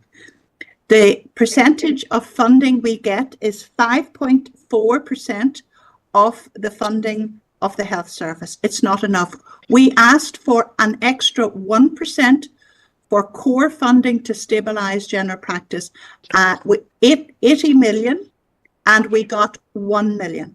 So we asked for £39 per annum per patient increase. The Minister for Health gave us 50p per patient per year. It's not enough. It's really doesn't encourage us to think that the Minister is truly on our side. And as far as MDT teams are concerned, the rollout has already been established. It will take 6 years for MDT teams to be rolled out in our federation, in our council area. In the first year, we will get 8 practitioners, 4 physios, 4 mental health practitioners, to be divided between 20 practices. How do you do that, Chair? It will take 6 years to put in place 51.6 whole-time equivalents. It's too slow, it's not enough. The Minister needs to come back to the negotiating table and show us that he really supports primary care and general practitioners. Thank you, Josephine. Thank you very much. Eddie, I know you see the time, so you'll make your substantive point, please. I shall, Chair. Welcome the motion. GP surgeries are chronically underfunded in comparison to the rest of the UK. They're expected then to provide the same standard of service, and they're continually asked to monitor multiple medical conditions that previously would have been monitored in hospital with little or no extra funding. To date, the Minister's decision to push through a new contract with pretty much zero support from GPs has been unwise, and a 98.7% vote for collective action is evidence. The struggles the Fermanagh and Omagh face in recruiting and retaining GPs are complex and multifaceted, but the current dispute with GPs will do little to remedy it. We urge the Minister to engage effectively with GP federations and find a resolution that benefits everyone. Thanks very much, Eddie. And Adam? Thank you, Chair, and I welcome the motion. We know GPs are underfunded, as has been stated, and we know all too well the difficulties in accessing GPs, and doctors have warned for decades what was coming down the line. I think the multidisciplinary teams are the way to go, and they are more reflective of the modern medicine and the modern treatment, and they're reflective of the needs of the community. And we need to see them implemented as soon as possible. And the final point I'll make, Chair, to keep it very brief, is that fixing primary care not only impacts GPs, but it impacts our hospitals. It will reduce wait times in A&Es. It will result in better health outcomes, and will probably actually be beneficial to the Health Minister's budget as well, allowing for even better investment in our services, Chair. So I welcome the motion and support it. Thanks very much, Adam. And I'm going to bring in Shirley. Well, as the chair has put me under pressure not to speak here hardly at all, I just want to say... You said to me, would you allow me to speak just for a minute? I just want to say that we support, the DUP supports the motion here tonight. Thank you. Thanks very much, Shirley, for your brevity. And the next night, we'll give you 3 minutes and 10 seconds, right? Okay. Now, I'm going to ask Patrick to forego his right to sum up and just interpret that the motion is now agreed, everyone. Thanks very much. And that's unanimous, adopted. Okay. Now, I want to go to Dermot. Dermot might have a proposal as distinct from a lengthy contribution on flooding matter, the flooding matter of the week. Okay, Dermot? I want to take a wee minute here, Chair. Just the scenes of flooding, which we all witnessed in Enniskillen and other parts of Fermanagh on Sunday evening, will live long in each of our memories. There's something very disconcerting about seeing local streets and roads, which we all traverse on a regular basis, completely submerged by water. While we may be used to seeing images of flooding on our TVs, I don't think any of us expected to see such scenes on our own doorsteps. Within what seemed like a matter of minutes, large parts of Enniskillen town centre were completely flooded, including Belmore Street and East Bridge Street. There were also significant flooding on the Temple Road and the Derrylin Road and various other places in Fermanagh. I want to pay tribute to the emergency responders who went above and beyond the call to bring the situation under control and did all they could to help homeowners and businesses protect their properties from damage. I also want to commend and say thank you to the many ordinary members of the community who came out during the flood to lend a hand and help those in need. It was a fantastic example of community spirit in action. There's a huge amount of relief that the flooding subsided fairly quickly and that we'd avoided any major damage. Although I am aware that some businesses did suffer significant damage, and our thoughts are very much with them. I'll skip now to the end, Chair, just to say we must do everything to ensure that we are better prepared next time and that we have the proper infrastructure and flood defence system in place to deal with such events in the future.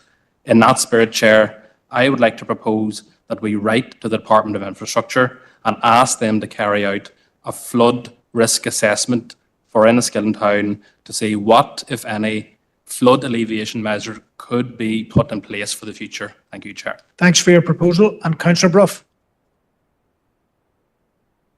Thank you, Chair. I will be quick. County Fermanagh recently experienced a significant rainfall event on Sunday, the 20th of July, highlighting the strength and unity of the local communities. Areas such as Enniskillen, Derrylin and Florence Court were at the centre of attention as the region responded with resilience and care. One area that drew particular focus was the Marble Arch Caves in Florence Court. During the heavy rainfall, a flash flood occurred unexpectedly, with some visitors caught up in the event while touring the caves. Thanks to the swift, calm and professional response of the cave staff, everyone was guided to safety with great care and efficiency. Their dedication to visitor safety and well-being was truly commendable. Photos and videos shared on social media showed dramatic scenes of water flowing through the cave system, images that many described as something straight out of a movie. Despite the surprise, many visitors left with a sense of awe at the natural power and beauty of the landscape. The caves remain a must-see destination, continuing to attract those eager to experience the breathtaking scenery and the warm welcome of staff who make every visit memorable. A heartfelt thank you to all those involved and to the people of Fermanagh whose outstanding hospitality, professional staff and exceptional amenities make it a special place to visit and explore. Thank you, Elaine. Thanks. That's proposed and seconded and agreed. Final word of the evening is going to go to Alison. She has something important to tell us. Chair, thank you. It's just to advise members that the Council has received a notification from Flintridge Resources of their intention to drill boreholes as permitted development. So members will be aware that these applications are not delegated to officers, and as such we will have to convene a special meeting of the Planning Committee. That will be convened on Monday, the 4th of August at 2 p.m. in the Grange and via WebEx. The papers will issue next Tuesday, the 29th of July, and the deadline for this seeking speaking rights will be close of play on Thursday, the 31st of July, which is the standard working days notification. So just to advise that to members. If I could ask you to be brief, Alison. Do that when you want. Right. Okay. Thanks very much, Alison. Meeting is now ended. We don't even need that. We even need that encouragement. We need it. No, it's good. Good.